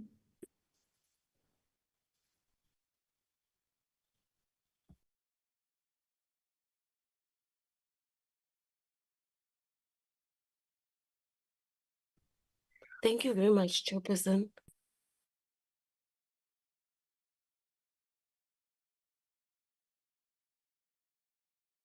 You have muted yourself again, Honorable Mhlongo. Thank you, Chair, and greetings to yourselves, honorable members, and the department. Chair, let me welcome both reports, Chairperson, and go straight to my questions. On the gender, on the progress of the implementation on the National Strategic Plans, Chair, what steps are being taken to resolve contradictions between the Victim Support Service Bill and the Criminal Procedure Amendment Bill? And what is the expected timeline for the final approval? My sincere apology, Honorable Mhlongo. I have just received an urgent message that this meeting is being broadcast. If the MPs could please switch on their videos, because the meeting is live. If you could please do that for me, honorable members, I would appreciate that. Thanks.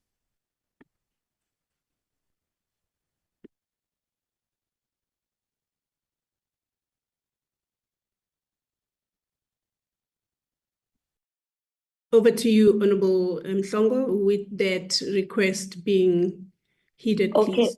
Okay, Chair, please move to Honorable Ramaile and Polnit, then I'll come back. Honorable Mare, go ahead and let's have your video on as you go ahead. Thanks. Sorry, thank you, Chairperson. Chairperson, I just want to make an apology. I'm here between the mountains. I was kicked out of your meeting for a very long time. I've lost a lot of your debate, your discussions on that inputs. So I'm basically a little bit lost this morning for words. I'm just scared that I'm going to put my video on. I'm just going to lose you again. I just want to say, Chair, my question I want to ask about the gender-based violence is that I would like to know, do we have enough social workers to address the social ills? What are we doing about families that's been taken out of the space of safety, the houses where they come from, and they had to go to new shelters? Is there any programs to assist them to be self-sufficient, get programs to train some housewives that haven't been working for years to sustain themselves? And then the question of the gender-based violence is true. What the honorable member was saying is that we do need all the departments to come on board, because like he was saying about Department of Health, policing, all of them must come. And we need to have one debate on this thing, because each department is speaking on its own day. So we need to come together as portfolios to discuss this thing, how we're going to get this skirt, because at the moment, every year when it's the week of gender-based violence, then we make a big thing of it. But during the year, nothing is being said about this. And this thing is happening right through the year. Every day a woman has been murdered in her own house. Children are being raped from family members that they know. So we need to start addressing a proper, not just on paper, and where we see here's the program of action. We need a program of action where we see there's improvements of what is happening in this on this gender-based violence. If we say we're going to have a war on gender-based violence, what is the way war going to look like, and how are we going to implement this war? So, Chairperson, that is the only inputs I can make, because I was really a long time out of your meeting, Chairperson. Thank you so much. Thank you, Honorable Murray. I hope the colleagues on television streaming can hear that apology. I will now go over to the Honorable, should I come back to you, Honorable Mhlongo, or should I go ahead to Honorable Ramaila? No, you can come back, Chair, it's fine. Again, greetings, Chair. I was still on my first question, Chair, asking what steps are being taken to resolve contradictions between the Victim Support Service Bill and the Criminal Procedure Amendment Bill, and what is the expected timeline for final approval? And also, Chair, how is the department ensuring that new policies such as those of gender-based violence and femicide adequately address systematic issues like secondary victimization and accessibility to services? On funding and budget allocation, can the department provide detailed budgets for each program, including costs per awareness session, to ensure transparency and accountability. Given the high costs of establishing Kuselega one-stop centers, are alternative cost-effective solutions, such as partnerships with existing NGOs, being explored? How does the department plan to address infrastructure and resolve? How does the department plan to address infrastructure and resource challenges, especially in provinces with limited facilities for gender-based violence victims? What measures are being taken to mainstream services for vulnerable groups, including the LGBTQIA+ community within shelter services? Because we would understand, Chair, that the community, when it comes to shelters, have a problem in being accepted, on when they are there, their needs as those of the community are not necessarily taken into consideration when it comes to gender issues. And what specific metrics or indicators are being used to evaluate the success of the NSP on gender-based violence and femicide implementation, and how often are they reviewed? And how effective has the department, or how effective has the deployment of the National Emergency Response Team been in addressing gender-based violence cases across provinces, especially in identified hotspots? What percentage of women transitioning from shelters to economic independence have been successful, and what additional support is being implemented to enhance this transition? And then the last question on this one would be, what criteria are being used to update the list of gender-based violence hotspots, and how are the interventions tailored to unique needs of these areas? And then on the teenage pregnancy presentation, how does the Reseha program specifically address root causes of teenage pregnancy and statutory rape in vulnerable communities? Are there plans to integrate the recommendation from the disturbing harm study into broader national policies addressing online safety?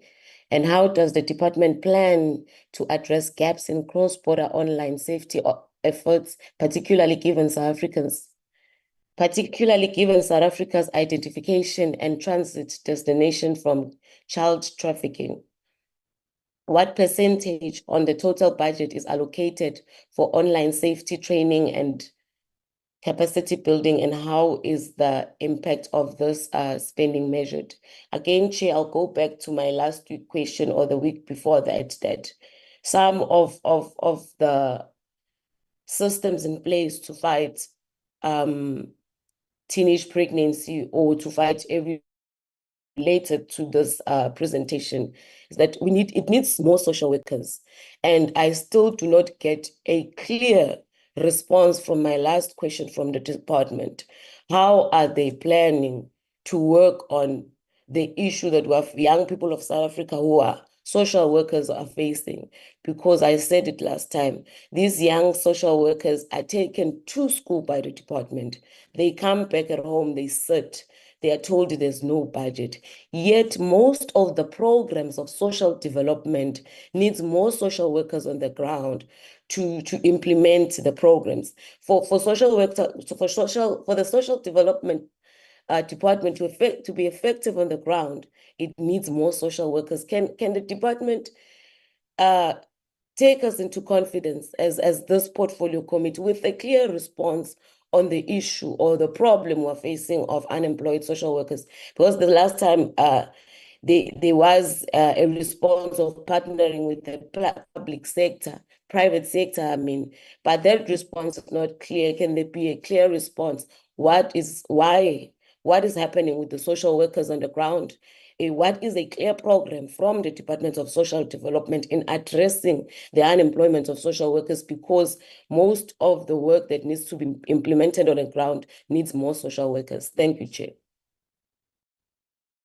Thank you, Honorable Mhlongo, for those questions. I think now I am left with the Honorable Ramaila.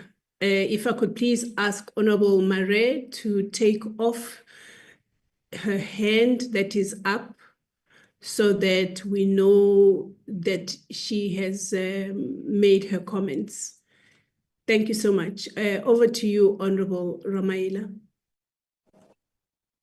Thank you, Chair, and good morning to colleagues, the department, and people that are viewing this portfolio committee sitting. Thank you very much. First, I would also need to appreciate the presentations that have been made, the progress this far, but can agree more also, Chair, with Honorable Munyai's suggestions for a need to have a joint portfolio committee meeting with Department of Health, Education, the Presidency.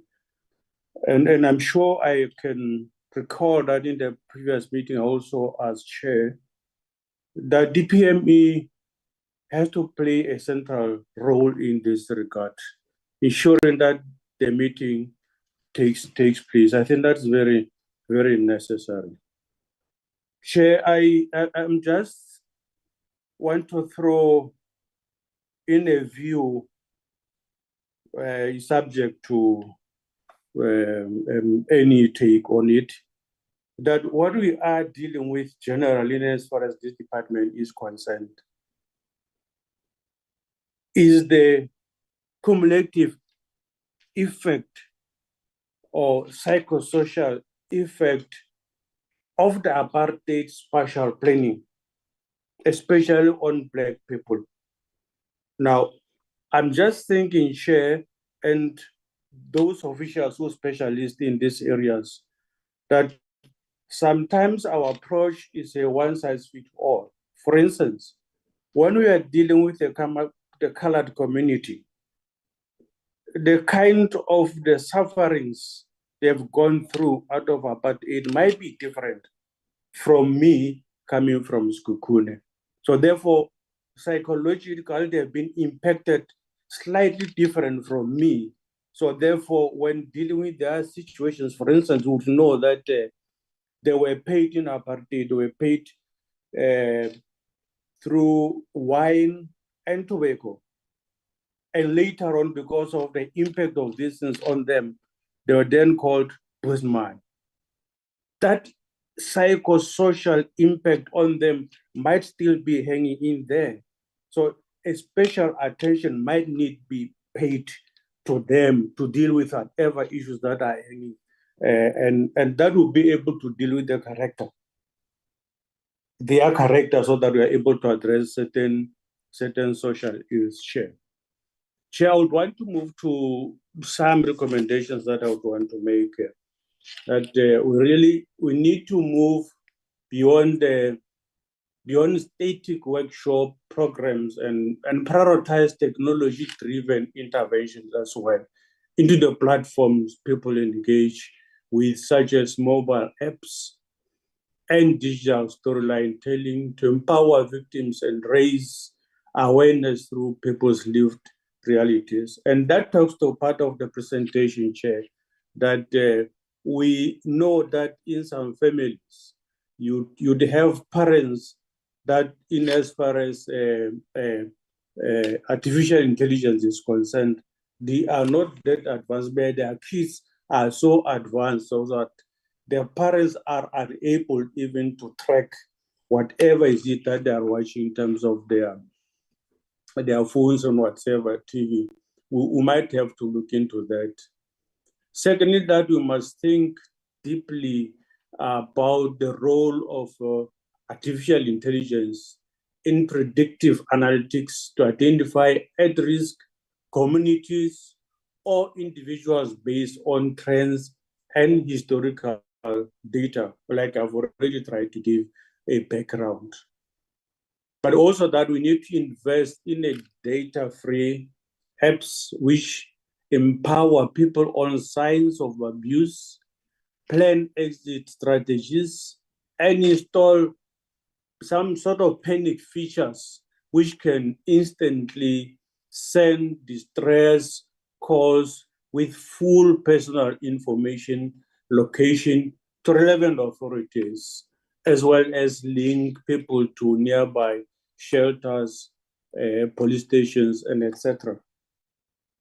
But also, if we could also look at the possibility of investing in mobile shelters in high risk and remote areas with limited resources as a mitigation strategy. Looking further, Chair, on that the department must leverage its structures and programs such as the drop-in centers and community outreach to refer teenagers to youth-friendly clinics, providing education on contraceptive use and productive rights. These are the few of the recommendations, Chair, that I wanted to make. But maybe as a way of question also is that I've seen the report. What I may want to ask is whether do we have norms and standards, for instance, in terms of establishment of shelters and so on, whether this is based on the populations that per population, these are the number of shelters that we need to have, or it depends on the awareness or activism of people in a particular area and awareness that they can be able to establish these shelters. But if there could be norms and standards based on populations, maybe we might be able to know that this is how we really need to move and how we measure progress in this regard. Thank you very much, Chair. Thank you, Honorable Ramaila, for your questions and your recommendations, which I believe are being recorded by the officials that are supporting this meeting, for them to be on record and for whatever that needs to be done. As I take this the meeting back to the ADG and his team, I need to also mention that but I know the ADG will take care of this, but I need to mention that in our quest and our to ensure that we exercise as close oversight as possible, we might want to make the senior officials of the department to overreach in terms of responding to questions that they have no business having to respond to. And so the ADG must not feel under pressure, because I cannot preside over a meeting that is seen to be trying to extract information from people that are not directly in possession or are empowered in their mandates to provide that information. But as far as all the other questions, please, ADG, please make sure that the honorable members' questions are responded to as you have always done with your team. And I hand over to you now. Thanks. Thank you very much, Honorable Chairperson and members. And let me appreciate the questions. As I've mentioned, this question gave us and also opened our eyes to look at issues and areas that we might not have looked at, so that we can better the performance of the department and serving our citizens in a very noble way. There are many questions, but we will answer those that we are able to as a department. And then what I will do is I will ask the officials to ask questions that are related to what they are dealing with. And then we, in other areas where we find that we don't have answers, we will then say so that we can and we might have to add some of the things, and we appreciate everything. Thank you very much, Chair. Let me start with the acting DDG for welfare and Services, Nkeres Kosana. He will answer the questions related to the GBV. Where he falls short, I will come in. Then I will ask Ulunga to answer on the issues of the Gender-Based Violence Command Center questions. And then I will ask Uneni Siwatekiso to answer the question in relation to children and the issue of teenage pregnancy and the program that are there, especially in relation to issues including the online. Then I will ask Isabella Skawana on the RIHISA. Then I will conclude by answering the remainder of the questions. Thank you very much. Let's go in that order. Or get it? Thank you, Acting DG. Thank you, Chair, and the honorable members for the questions. And as Acting DG has indicated, I will respond to questions to which I have answers, as I'm not responsible for the function. And where I don't have answers, we will seek to provide written answers as soon as possible. In terms of the NDA and the management of caravans, I'm made aware, Chair, that the NDA is no longer managing the caravans, and the department is trying to deal internally with managing those resources to ensure that it's also aligned to our processes in terms of disbursements to civil society organizations, but also to manage some of the challenges that we experienced previously. We also have a question around whether we are on track to reopen the command center. We did indicate in our presentation that we have appointed Vodacom as a service provider, and that we are in the process of relaunching the command center in this month already. And so, yes, we are on track with that process. There was also a question around the effect of budget cut, whether it affects NPOs or other services. We did indicate that some of the challenges are related, for instance, to filling of vacant posts because of those cuts, and that we are not able to employ as many social workers as we are expected to, which is an issue of concern for us. So this extends beyond just the transfers to NPOs. The discrepancy between slide 18 and 19, the difference is that the slide 19 also includes the allocation to caravans. In fact, the largest budget, if you look at those lines, is related to caravans,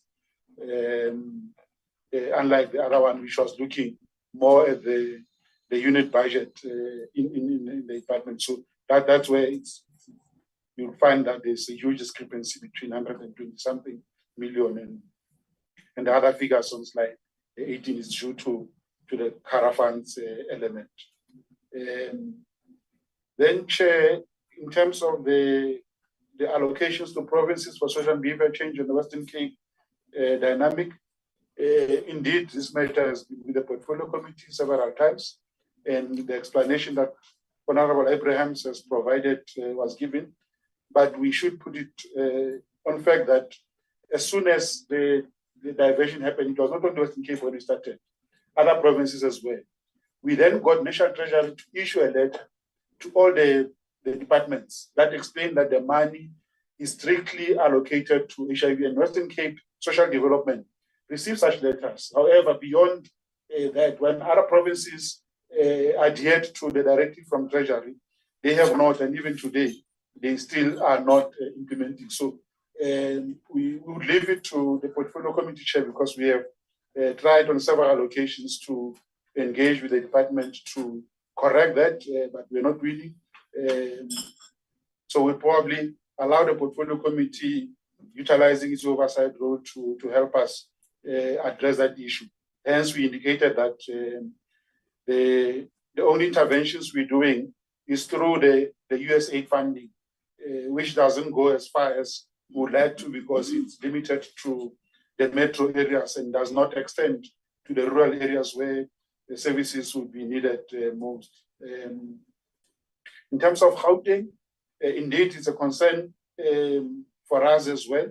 However, as we indicated, they have already started calling for business plans and they are processing them, and we're hoping that in the next 6 months there would be a significant improvement in how they are implementing programs and funding NPOs in that. But however, this does not stop the intervention of the portfolio committee as well in terms of calling the province to account for such. We have noted the issue around the setting of targets, which in some instances become low and the delivery becomes higher. We have also tried to address it with our provinces, but most often these are based on some of the allocations that they would have received. And so in partnership with other stakeholders, they would inform us that they were able to reach more targets. However, we really take note of the issue that has been raised. Then there were, I think, a few questions as well from Honorable Makhato in terms of the impact of the budget. Again, I think we would be able to provide more detail if we are able to show the reach of some of these interventions in terms of the districts and the numbers in those districts. And so this is information that we could provide in writing to further show how much impact we are making with this. However, we are comfortable where we sit, that indeed these allocations are making the necessary impact that is required in those communities.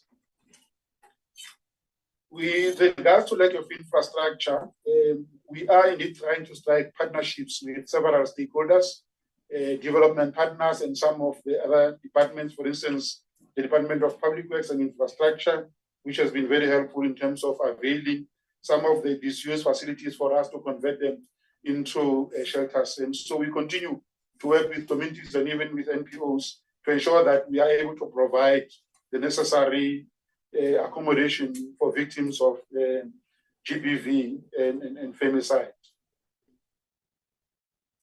We have also indicated in our presentation that we are engaging with other stakeholders in terms of improving the livelihoods of victims of violence post their time in the shelters, and we are working with the SITAs to ensure that there is skills development programs that empower them to be able to sustain themselves once they are availed with the necessary accommodation. And we've also been engaging with the Department of Employment and Labor, again around skills development, including the Department of Small Business Development. And these are the issues we've indicated in our presentation. There is, of course, a question. I think my colleagues will respond to the question of the drop-in centers in the Northern Cape. Indeed, the province is biggest in terms of size. However, in terms of population size, the numbers are very low. And so some of the facilities or interventions are in line with the population statistics in that particular province. And so you may find that in some localities by a facility which is closer to the other. However, I think further details will be provided with regards to the Northern Cape. With regards to a question from Reverend Babaza, I think, Chair, in terms of how many women have been assisted and empowered to live independently, we would request that we provide a detailed response, because as we sit here, I don't have the numbers as to how many we have reached, but we can be able to provide this information in writing as soon as possible, including the quantities that Rev Kabaza was requesting. With regards to questions from Honorable Mhlongo, in terms of the contradiction between the VSS bill and the Criminal Procedure Amendment Bill, we have indicated that we are engaging with the Department of Justice, and that we're hoping that the bill will be coming back to Cabinet early in January 2025, and following the approval by Cabinet, then there will be public hearings. So we're hoping that this process would gain momentum early in the year before the financial year ends. I'm not able to give exact dates at the moment because it will depend as well in terms of the processes with Parliament. The mainstreaming of vulnerable groups, indeed, this is an issue that we are also seeking to address, and as has been mentioned by even members, honorable members, this matter goes beyond just social development. It includes other stakeholders, other departments, and we would seek to work with them to ensure that we are then able to provide support to vulnerable groups, the LGBTQI community. In some instances, you have boys or young men who also need shelter, and some of the shelters provide services only to women. And so we're looking at means through which some of these groupings could also be provided with support. Honorable Mare asked a question in terms of, do we have enough social workers to provide this? I think we have indicated that there is a need for more social workers, and we are engaging with National Treasury on a strategy for employment of social service practitioners, and we are hoping that we will be able to get resources for us to increase these numbers. We are trying to ensure that there is dedicated social workers for GBV services in provinces.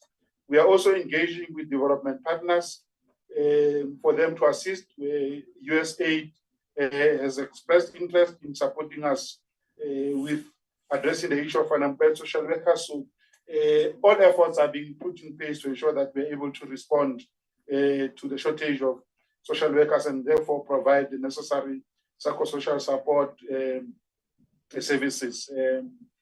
And as I indicated earlier, in terms of what happens to families kicked out in their homes in terms of employment, we are working with those other departments to look at programs that would help to empower them to operate independently after their time spent in the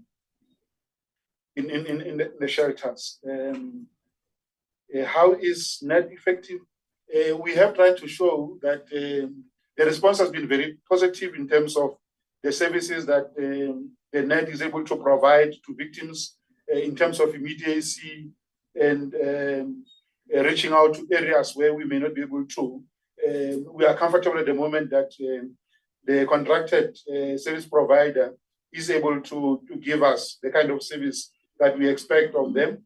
Again, we may be able to provide finer details in writing so that we are able to provide the numbers in the areas where some of these services have been provided.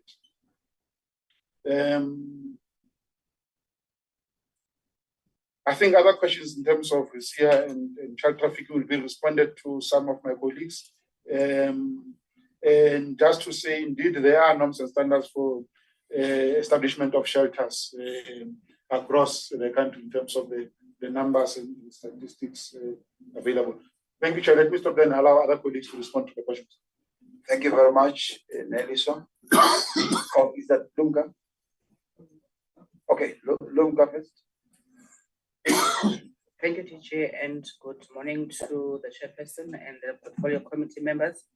Just to respond on the issues of the GBV Command Center. Honorable members, we would like to also just say upfront that this has been a very difficult relationship, but having it being a very difficult relationship, we've also had to make sure that we adhere to the contractual obligations that we have. Brilliantal terminated the services on their own on the 2nd of June 2024 because we have had to put our foot down and refuse to continue paying for their defective performance. We then had to give them some time, and on the 15th of August, we then notified them that they should reopen the service and rectify some of the areas of poor performance. And we gave them 30 days as the contract obligations dictate to us to respond to everything that we had listed that they had not done. Failure to do that, we then told them that we're going to terminate the contract. On the 21st of September, we then, after them not responding to our demands and also giving and adhering to the 30 days that we had given to them as the contract, on the 21st of September, we then wrote formally to them that we're going to terminate the contract after they did not restore the service and they did not rectify the areas that we had identified for poor or no performance. We then started the process to appoint a new service provider. As the colleagues have already said, that we have now appointed Vodacom so that Vodacom can be able to start with the service immediately. On the 21st of November, then Vodacom commenced with the installation of the network and systems infrastructure to get the command center ready to start for services. We anticipate that Brillentel will not take this lying down, because now we are saying that we want to move ahead. We cannot afford to have South Africans not having this important service. And I think my colleague, Ms. Kosana, has already said that plans are afoot for us to be able to relaunch the Gender-Based Violence Command Center within the 16 days of activism for no violence against women and children. Thank you very much, Chairperson and honorable members. Thank you. Nelisa. Thank you, ATG. In relation to questions around children's services, children giving birth, when do the child protection system kicks in? Immediately the child is reported to social development and the assessment has been done and the matter brought before the court, because the courts are the ones that make the determination and the decision based on the social worker's report that this child is in need of care and protection. And through our assessment processes, which are comprehensive enough, implementing our safety and risk assessment, understanding the circumstances of the child, especially when a child is underage, meaning under 18, then that child is a child in need of care and protection based on that assessment. Therefore, child protection services kicks in immediately the reporting through Form 22 has been done. As I've indicated that we've got challenges. At times, the schools won't report that a child is pregnant. Even the clinics won't report. But we are believing through the memorandum of understanding where we're implementing the integrated school health program through provinces, there will be stronger collaboration and coordination of services between these three departments to ensure that the reporting is taking place. And from the Social Development National Office, we have trained the health officials at national and also requested, the database of those in provinces so that we can train them on the reporting to Child Protection Register, as we believe that if the reporting is done, we'll get more cases. And we have succeeded in training the health workers. We also trained the Department of Education in terms of reporting to the Child Protection Register, and also the utilization of Section 125 of the Children's Act. So we're hoping that we will continue to get the better results in terms of the reporting of the cases. But Child Protection Services kicks in immediately that the child is reported through the Form 22.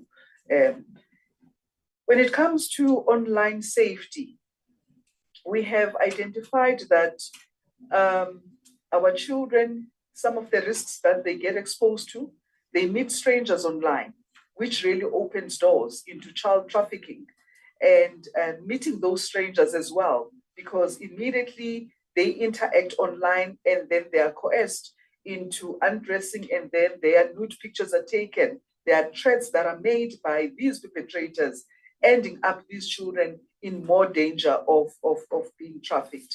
So our education and awareness, as well as the training that we do with the key stakeholders in the child protection system, assist in terms of the identification, the reporting, and the referral, so that we're able to place these children in our alternative care, because they have been declared as children in need of care and protection in terms of the Children's Act.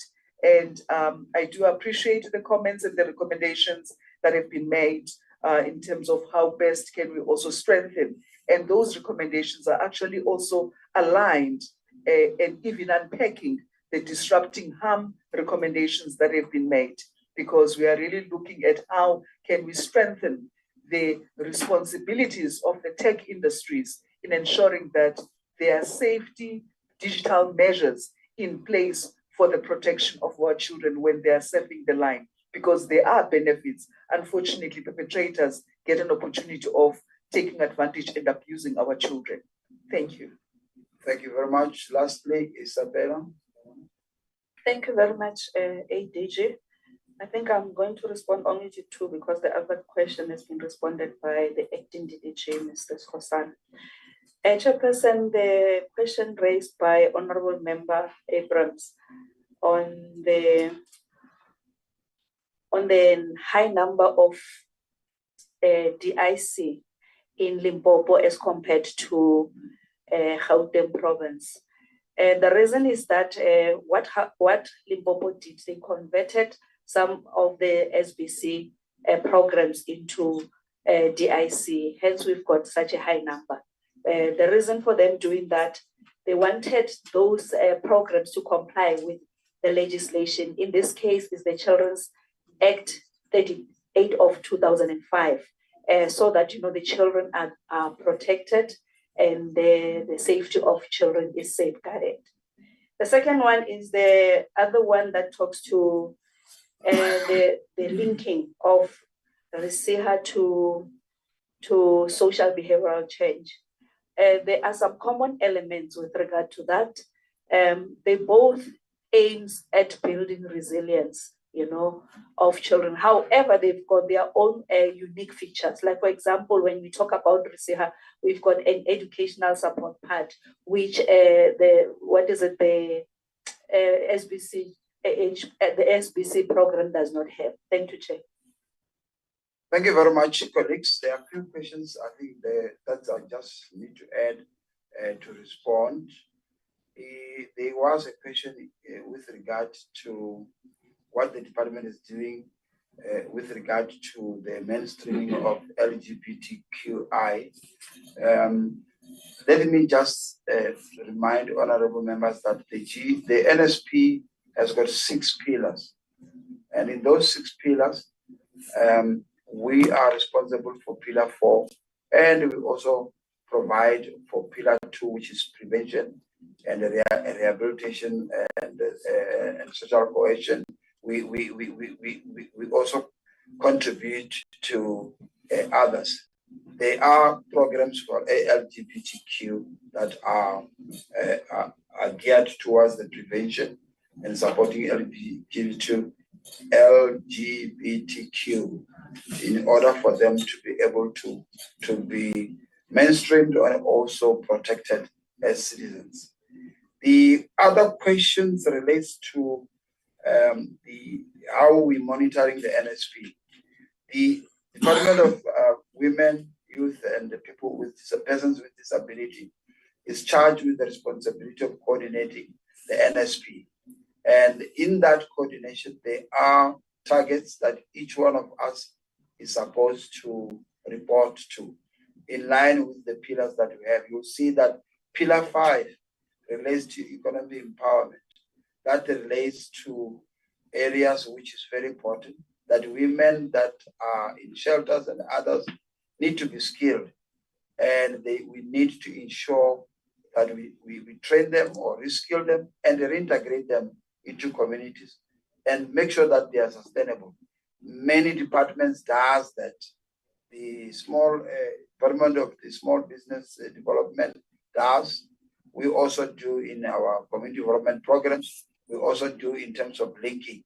What we don't have currently today is to provide you how many of those need to be has been empowered, which I think we'll be able to get that data and submit to the portfolio committee. The other issues is the issue of social workers.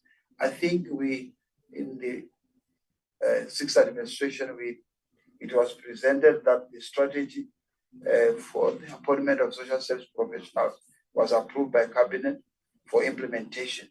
What we are currently doing now is a message that says each and every individual, from conception to death, you need to be psychologically supported. So we are saying to South Africans, we need social worker everywhere. One of the proposals is when you fall pregnant, you must be counseled. When you give birth, you need to be counseled. When you are at school, crèche, there's psychosocial support.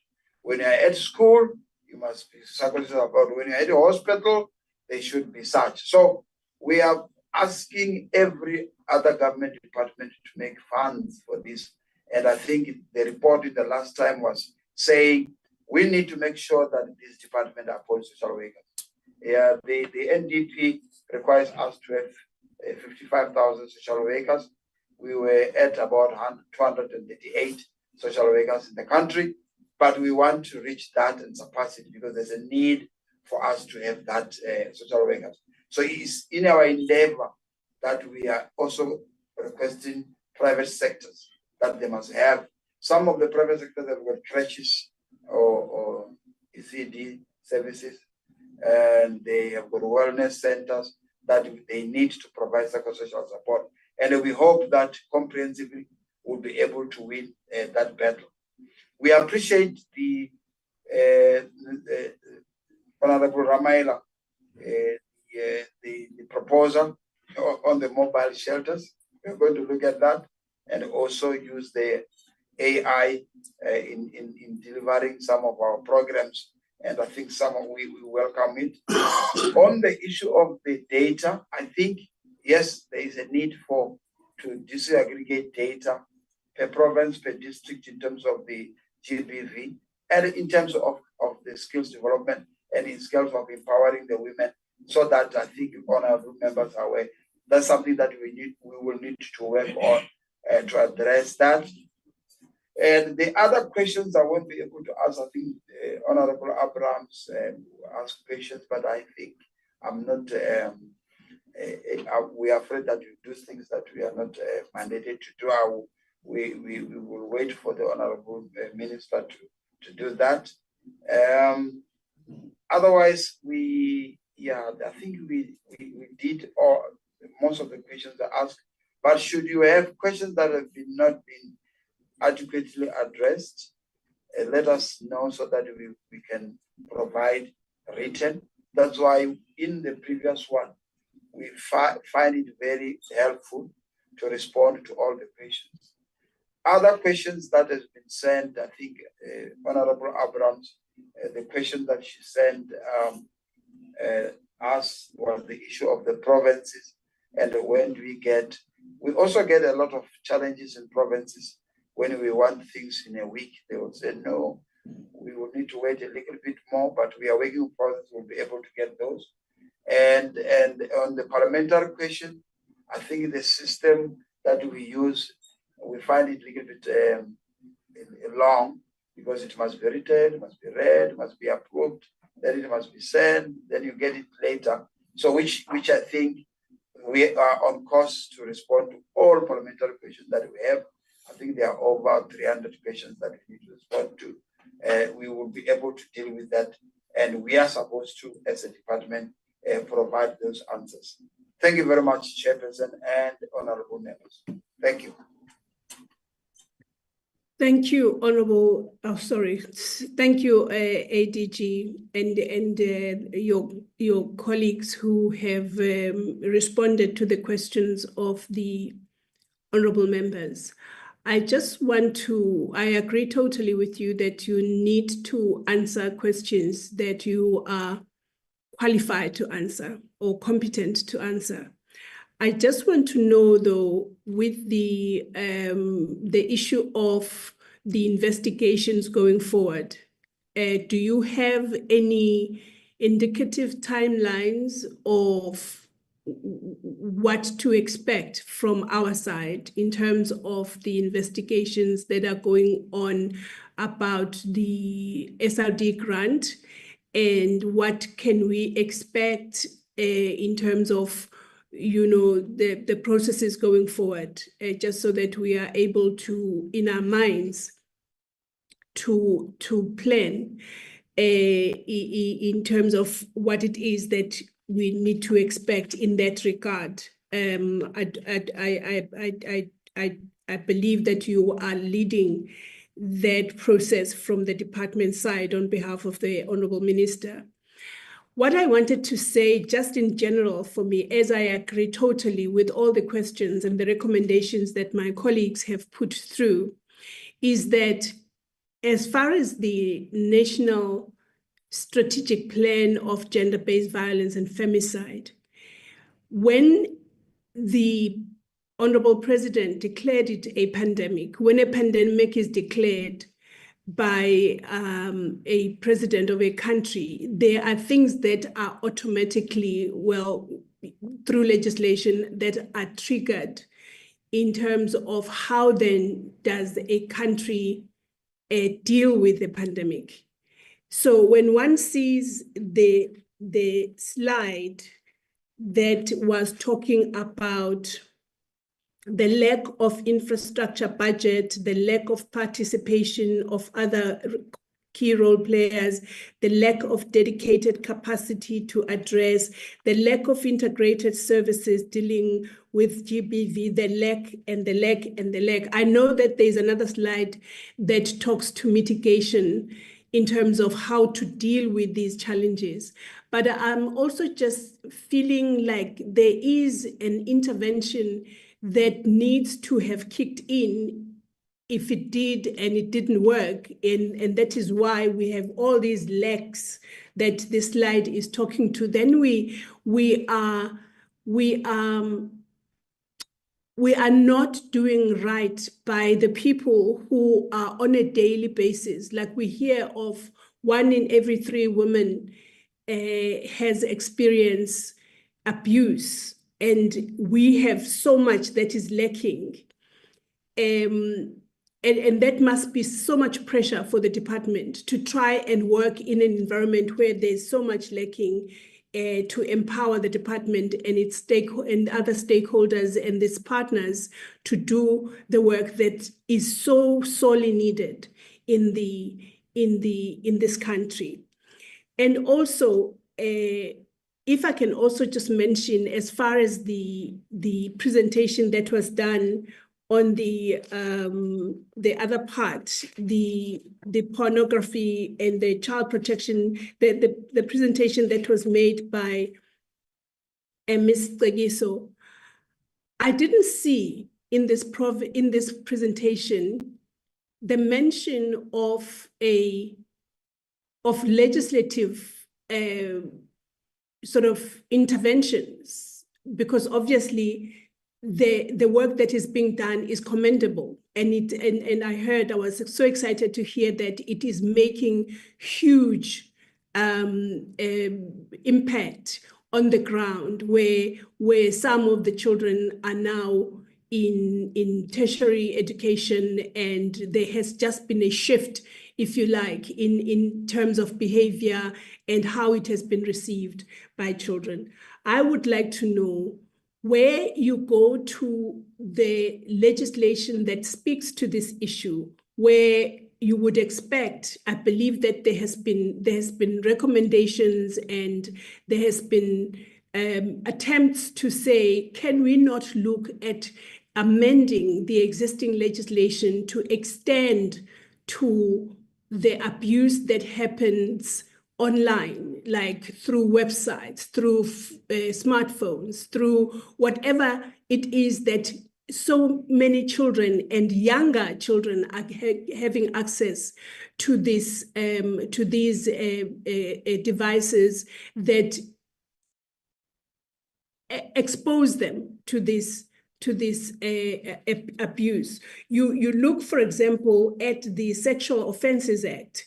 Is there a plan to amend it to include declaring, criminal acts that are done via websites and phones and things like that being included or added or amended or and so forth and so on and so forth? Because we can do as much as we can, but if we do not have a legislative framework that is supportive of the hard work that the department is doing, we might not win this fight. When you hear that there was a report recently that said that, and I think the department spoke to it during the presentation, that the numbers of children that are having access to the website in the devices that they use is increasing, and they are getting younger all the time. I mean, someone spoke about 8, 9, as early as that. So we have a problem, but the work is commended because it's done and it's yielding results. But one is hoping that we can also go into the policy environment, into the legislative environment, and see what it is that can be done to support the work that is being done. And I think, ADG, I'm just summarizing what I was listening to and how I was sort of reflecting on the presentations as they were ongoing. I see that the Honorable Munyai has got his hand up, and I would like to hear what it is that he would like to mention. Thank you, Honorable Chair. I don't know whether my persuasion will assist in this regard. I wanted to say that perhaps it's May I important. please have your video on, please, Honorable Munyai, as per my earlier request. my gadget does not work, please. It's having problems. I think it's a streaming of the internet that is slow here. All I'm trying to persuade is that because we had a presentation on the findings last week already by the DSD, maybe it will be important to have a coordinated, planned follow-up. I'm raising this issue because this matter was not on the agenda today. I'm saying that it will be better and appropriate because some of us, even if there's a response, we would want to engage. I'm saying as the chair, you may follow through and have a better coordinated invitation for follow through, so that we can also better collectively engage on the matter. And I know the context in which you are rising because they raise some of the issues related to that. That will be my appeal because I want to engage further. Like last time when you gave us sufficient opportunity, I would want to have that moment if you are persuaded, Honorable Chair. Thank you.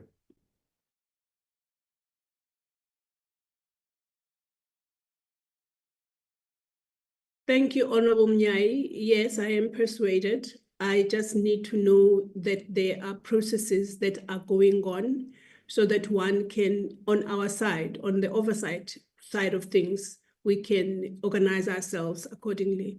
So with that agreement, with your persuasion, I will ask the ADG to respond. Thanks. Thank you very much, Honorable Chair and honorable members. Yes, I think we indicated that what we presented was preliminary, and this investigation continuing to complete that work on the vulnerability and the penetration, which we remember we mentioned that it needs more time. It needed more time to complete that.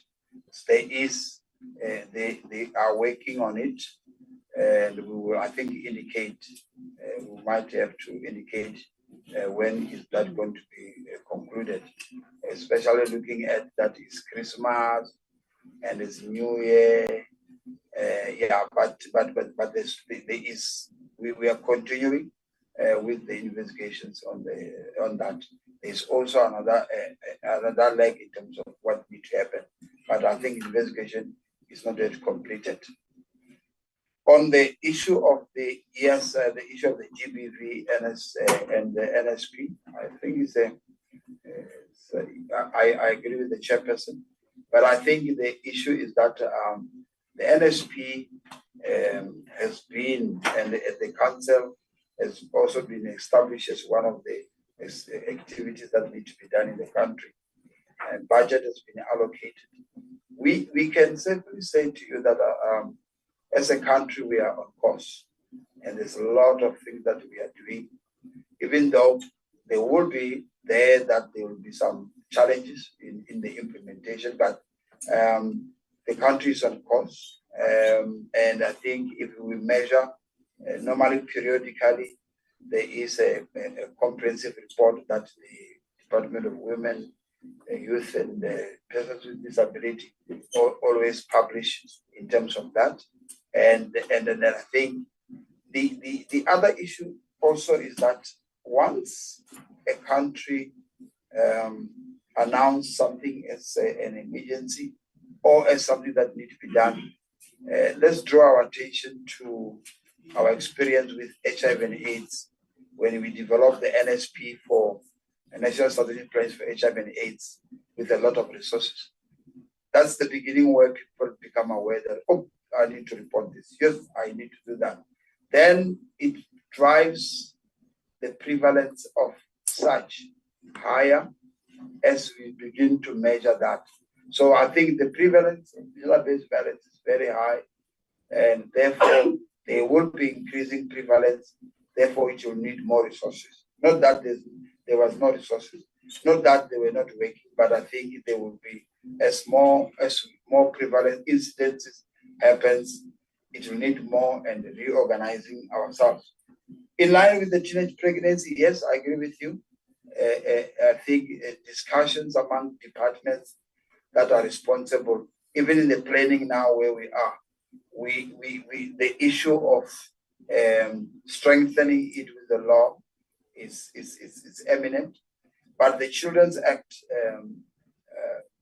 38 of 2005 provide for the prevention and the early intervention services that need to be implemented by all in the country. But I think specifically, yes. But what is much more important is not necessarily legislation, it's the implementation of the current law, the referral mechanism, and working out how, when other department is dealing with this issue, the other department knows and the other department is able to rope in so that they implement. But I think those is something that as a department and others we are engaged in. Let me thank you very much, Chairperson, for the insights and what you are bringing. It's something that as a country we need to look at, and then how we need to better the situation together. And as we are here, we get much more guidance and other things that we need to get. Thank you very much. Thank you so much, ADG. For that, I see that there's another hand from the Honorable Alexander Abrams. Yes, thank you, Chairperson. And Chairperson, not to belabor the point any further on the matter, but I do think, but the reason I'm bringing it up because I do want my concern on record that I find it very concerning that we cannot be given an indication, some timelines as to when we can expect another report on the investigation into the fraud at SASSA. I do find that very concerning, especially, you know, the fact that, you know, the holidays are coming up, Christmas and New Year's coming up, and, you know, they are eligible grant beneficiaries who aren't going to have a Christmas and a New Year's because they remain locked out of this grant, while there are fraudsters who will have a fantastic Christmas and New Year's as they continue to siphon money away with this grant. And I do think that when we come back in the new year, Chairperson, this committee's priority, one of the first meetings, is to have the department, whether it's through the service provider or SASSA, to come and give this committee some feedback, because to close the year and not to have a clear picture of what is going on, I do think is very unfortunate, Chairperson, and I would like that to be recorded as such. Thank you.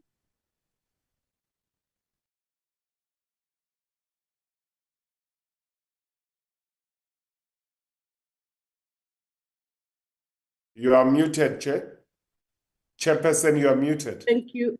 Thanks, Honorable Munyai. Thanks, Honorable Abrams. I see that Honorable Ramaila's hand is up as well. Over to you, Honorable Ramaila. Thank you. Thank you.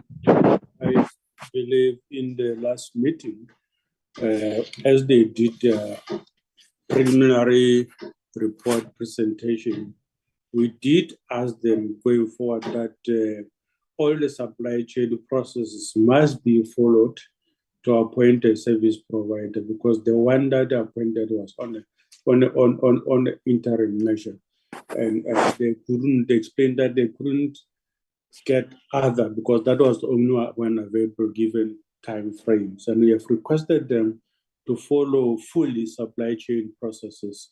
And you follow fully supply chain process, you can guesstimate that that will take no less than 30 days.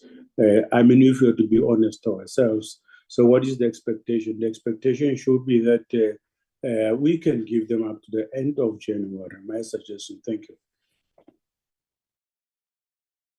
Thank you, Honorable Ramaila. Colleagues. Thanks, Honorable Ramaila. I believe that the department is can hear your proposal or suggestion, which is based on the discussions that ensued the last time the department presented to us.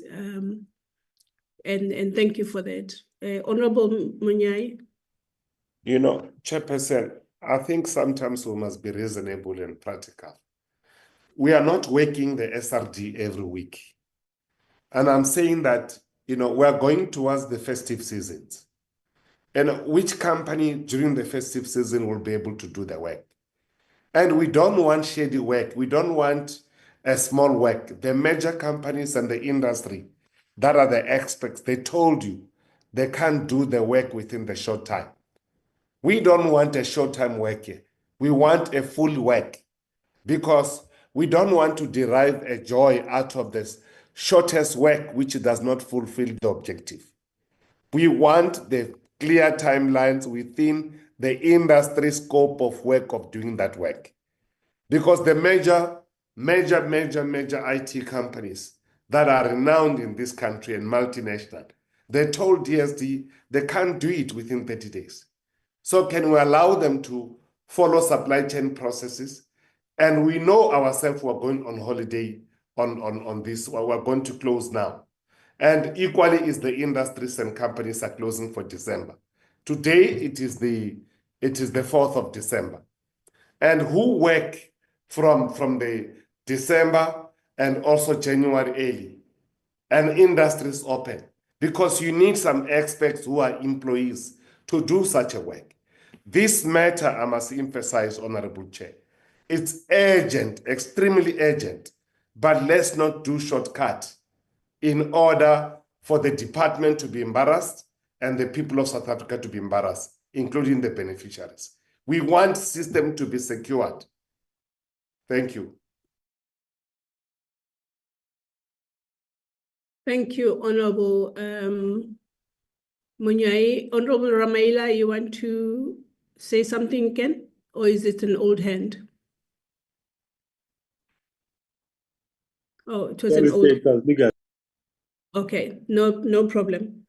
Yeah, I hear every single point that has been made, and I'm also sure that the department can hear the reflections of the portfolio committee, and I have to agree that we have learned from the first take on this investigation that we were asked for 30 days, we granted it. It turned out it was not enough because it included the securing of the processes, the supply chain management, management processes of the department to actually secure a service provider. And as we heard, they started their work on the 11th of November, which was way, less than 30 days within which we were hoping the actual work would be done in 30 days. So I understand all that. I guess what the question or the seeking of clarity was to say, what are the timelines are we talking about? So if it's to the end of January, yes, to the end of January, or we can't give you any timeline yet because we are in the process of securing services.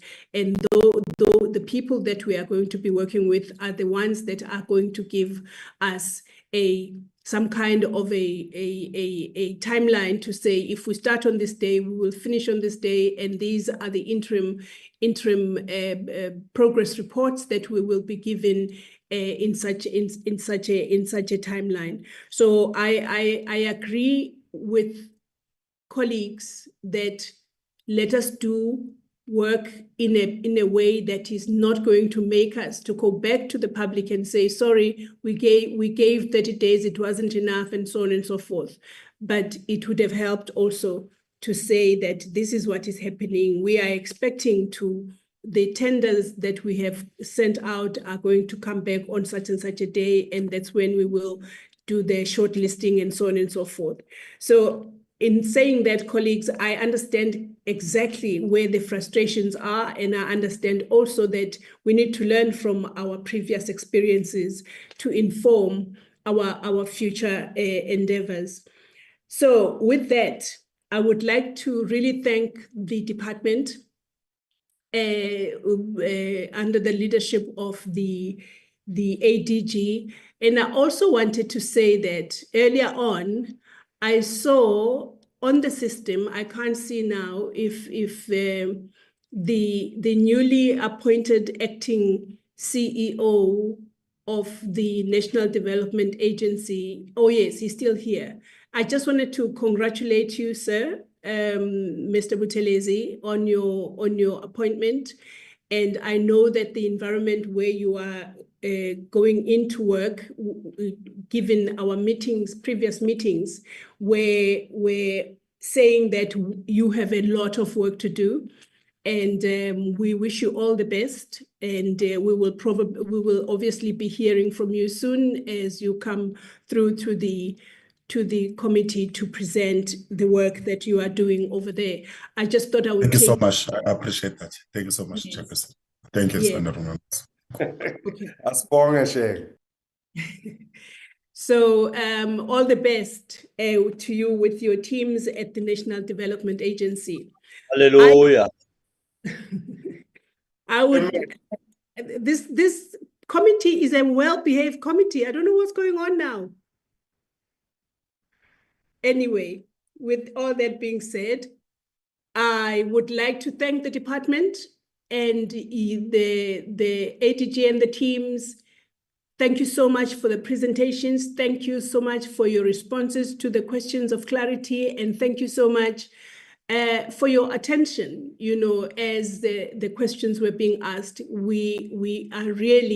am really always, grateful for the way that you come through and deliver as we ask you to deliver. At times we sound like we are too hard or difficult, but the way that you receive us always is highly appreciated.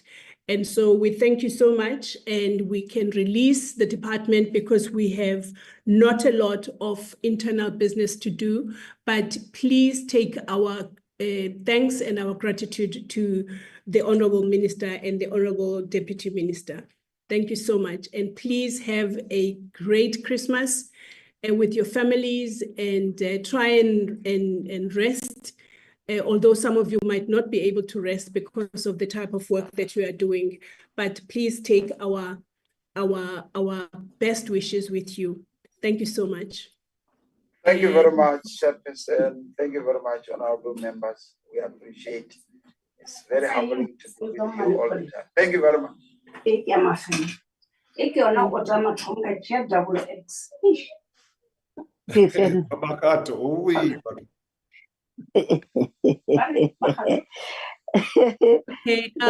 let's allow the department to leave us so that we can quickly, honorable members, it's not a lot at all. It's just the 2 sets of meetings, the 30th of October and the 13th of November.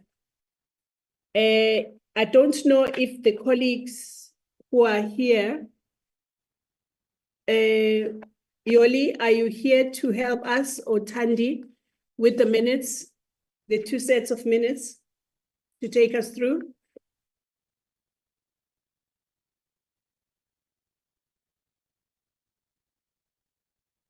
Oh, good afternoon, Chairperson and members. Yes, Chair, I'm not quite sure what arrangements Lindy made with Tandy.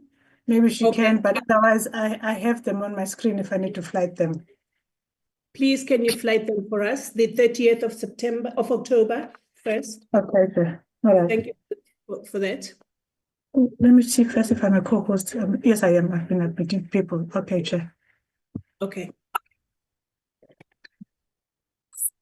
13 November, right, Chair? Oh, no, October. Yes, 13, it says 13 October, 30th October, 30 October. You have that? I have, Chair, but I think I need to close some of the documents that are here. Okay. Sorry, just a little. Honorable members, if you can just give Yoli 2 seconds for her to organize herself on her side, for us to have these minutes.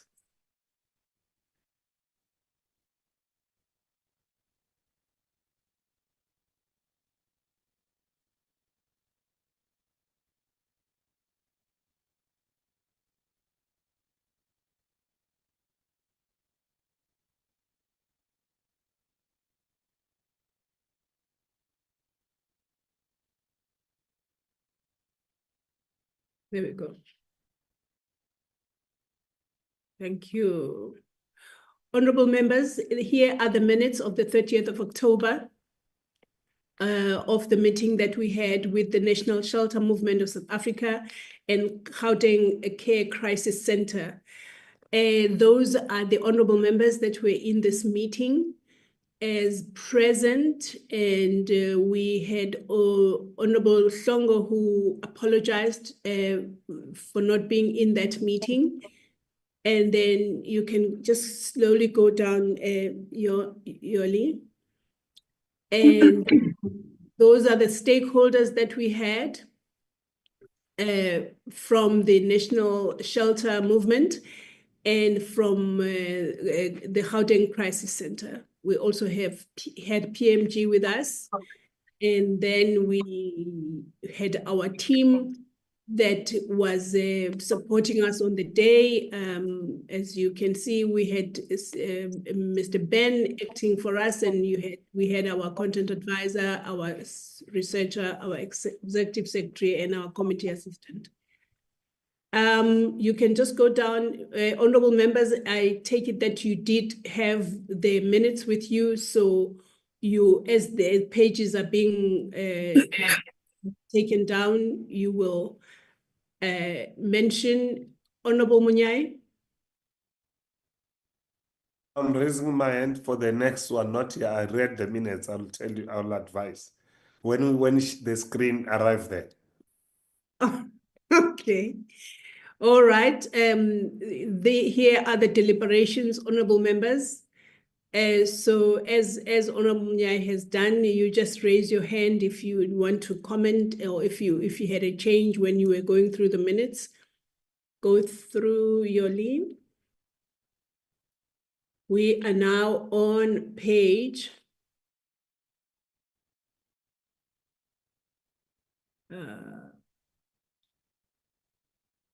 page 4. Okay, go on. And we are now on page 5. And we are now on page 6. And we are now on page. Check, if you agree. Yes. The only thing, I think there was one clear view that Gauteng is the biggest beneficiaries, not Gauteng. KwaZulu-Natal is the biggest beneficiaries of support. That was clear. So it was not even in comparison with Gauteng. That's the correction I wanted to make. And I want to thank your team again, Chair, because this time they covered everybody's deliberation has been captured. I went through these minutes, and yeah, even the irrelevant issues of the Strandfontein, they even covered it. Yeah.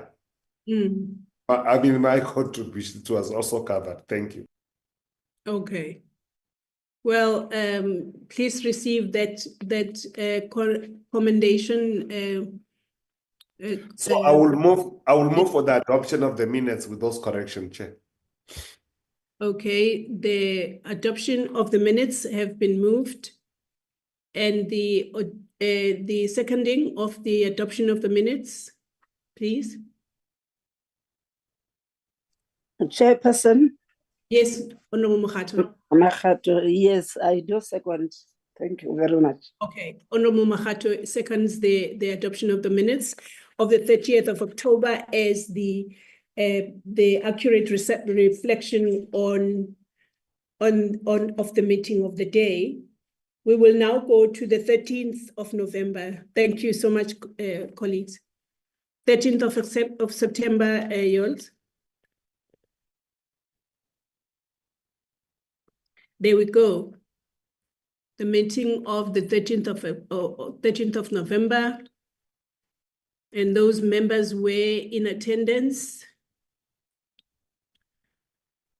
And there was no apologies. There were no apologies on the day. And the department was there. And we had the Gauteng Department of Social Development. And this is how the meeting ensued.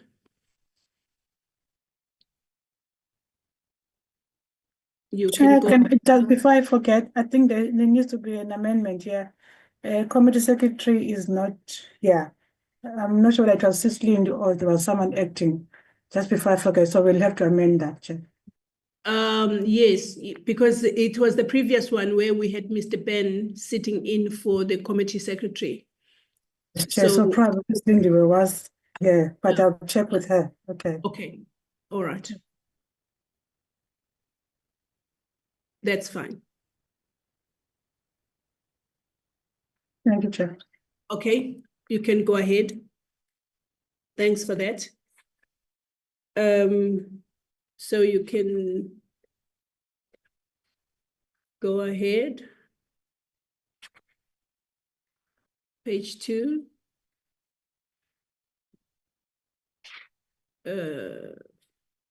Page 3, let's go. Let's go again, quicker. This is now page, because we just want to make sure that the members can see the page where their comments would have been while they were dealing with the minutes at home. Page 4, now we're going to page 5, please.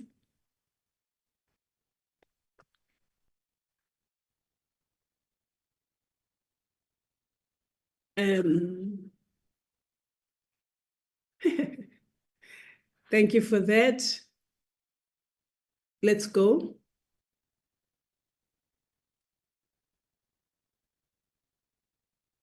Page 5, we go page 6.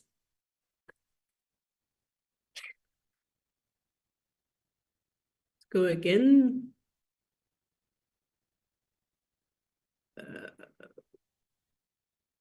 Let's go. Page 7.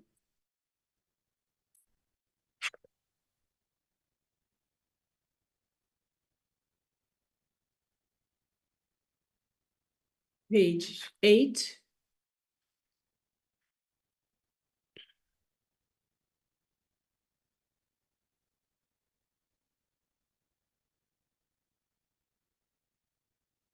Page 9.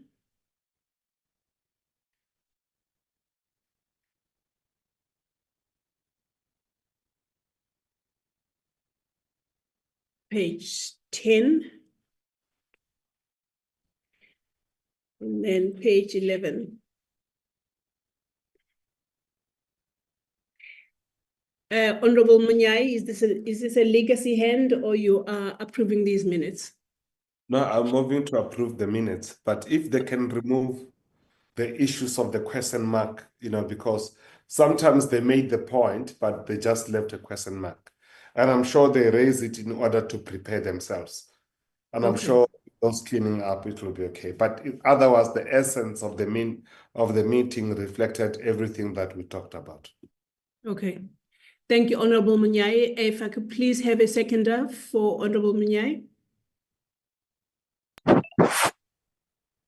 Chair, I second and would like to make a proposal going forward. Yes. That minutes be a standing item. And secondly, that actionable items also be a standing item. I'll tell you why. If we take time to approve our minutes, whilst in meetings, there's some decisions that we take. So we say, I can imagine now how many 14 days decisions we have taken, and they do not reflect anywhere. They just fall within the cracks. And it's only next time you remember in a meeting, we have asked the department to submit within 14 days audit action plan, for instance.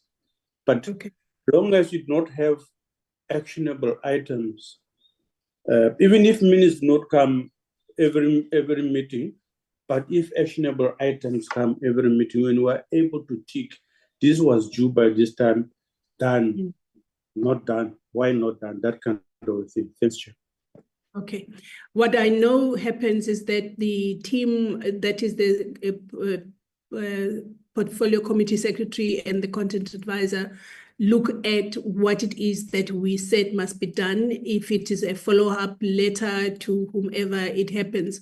But I have to take your point in saying maybe we need to bring that back to the committee to see, what has been done about what we would have suggested be done in the previous meeting, so that we don't have a situation where, while I know for a fact that the organizing of the meeting, for example, with the other departments that we are working closely with is on hand, but the rest of the colleagues don't know. Hence, they have to keep raising it. So I take your point 100% for that and other reasons, obviously.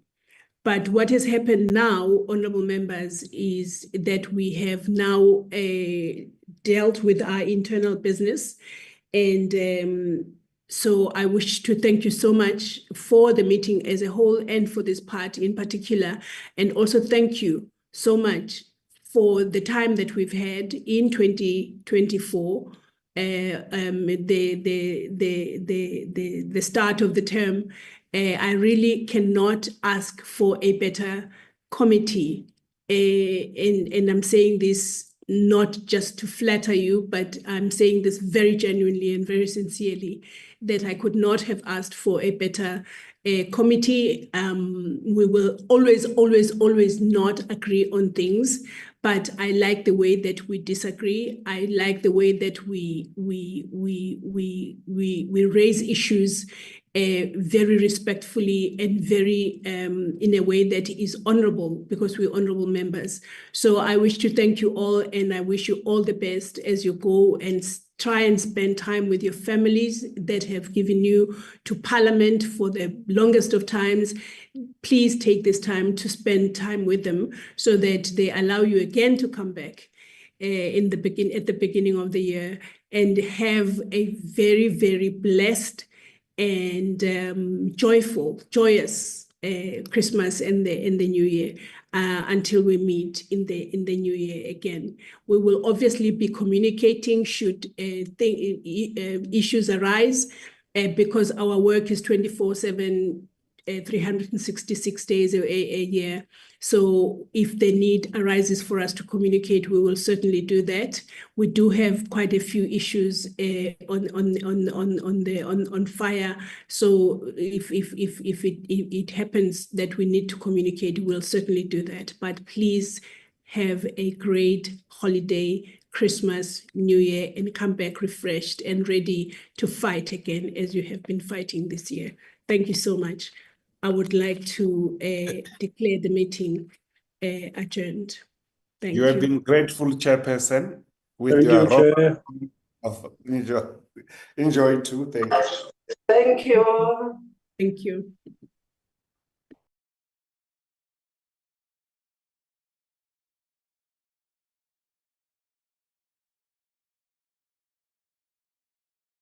Recording stopped.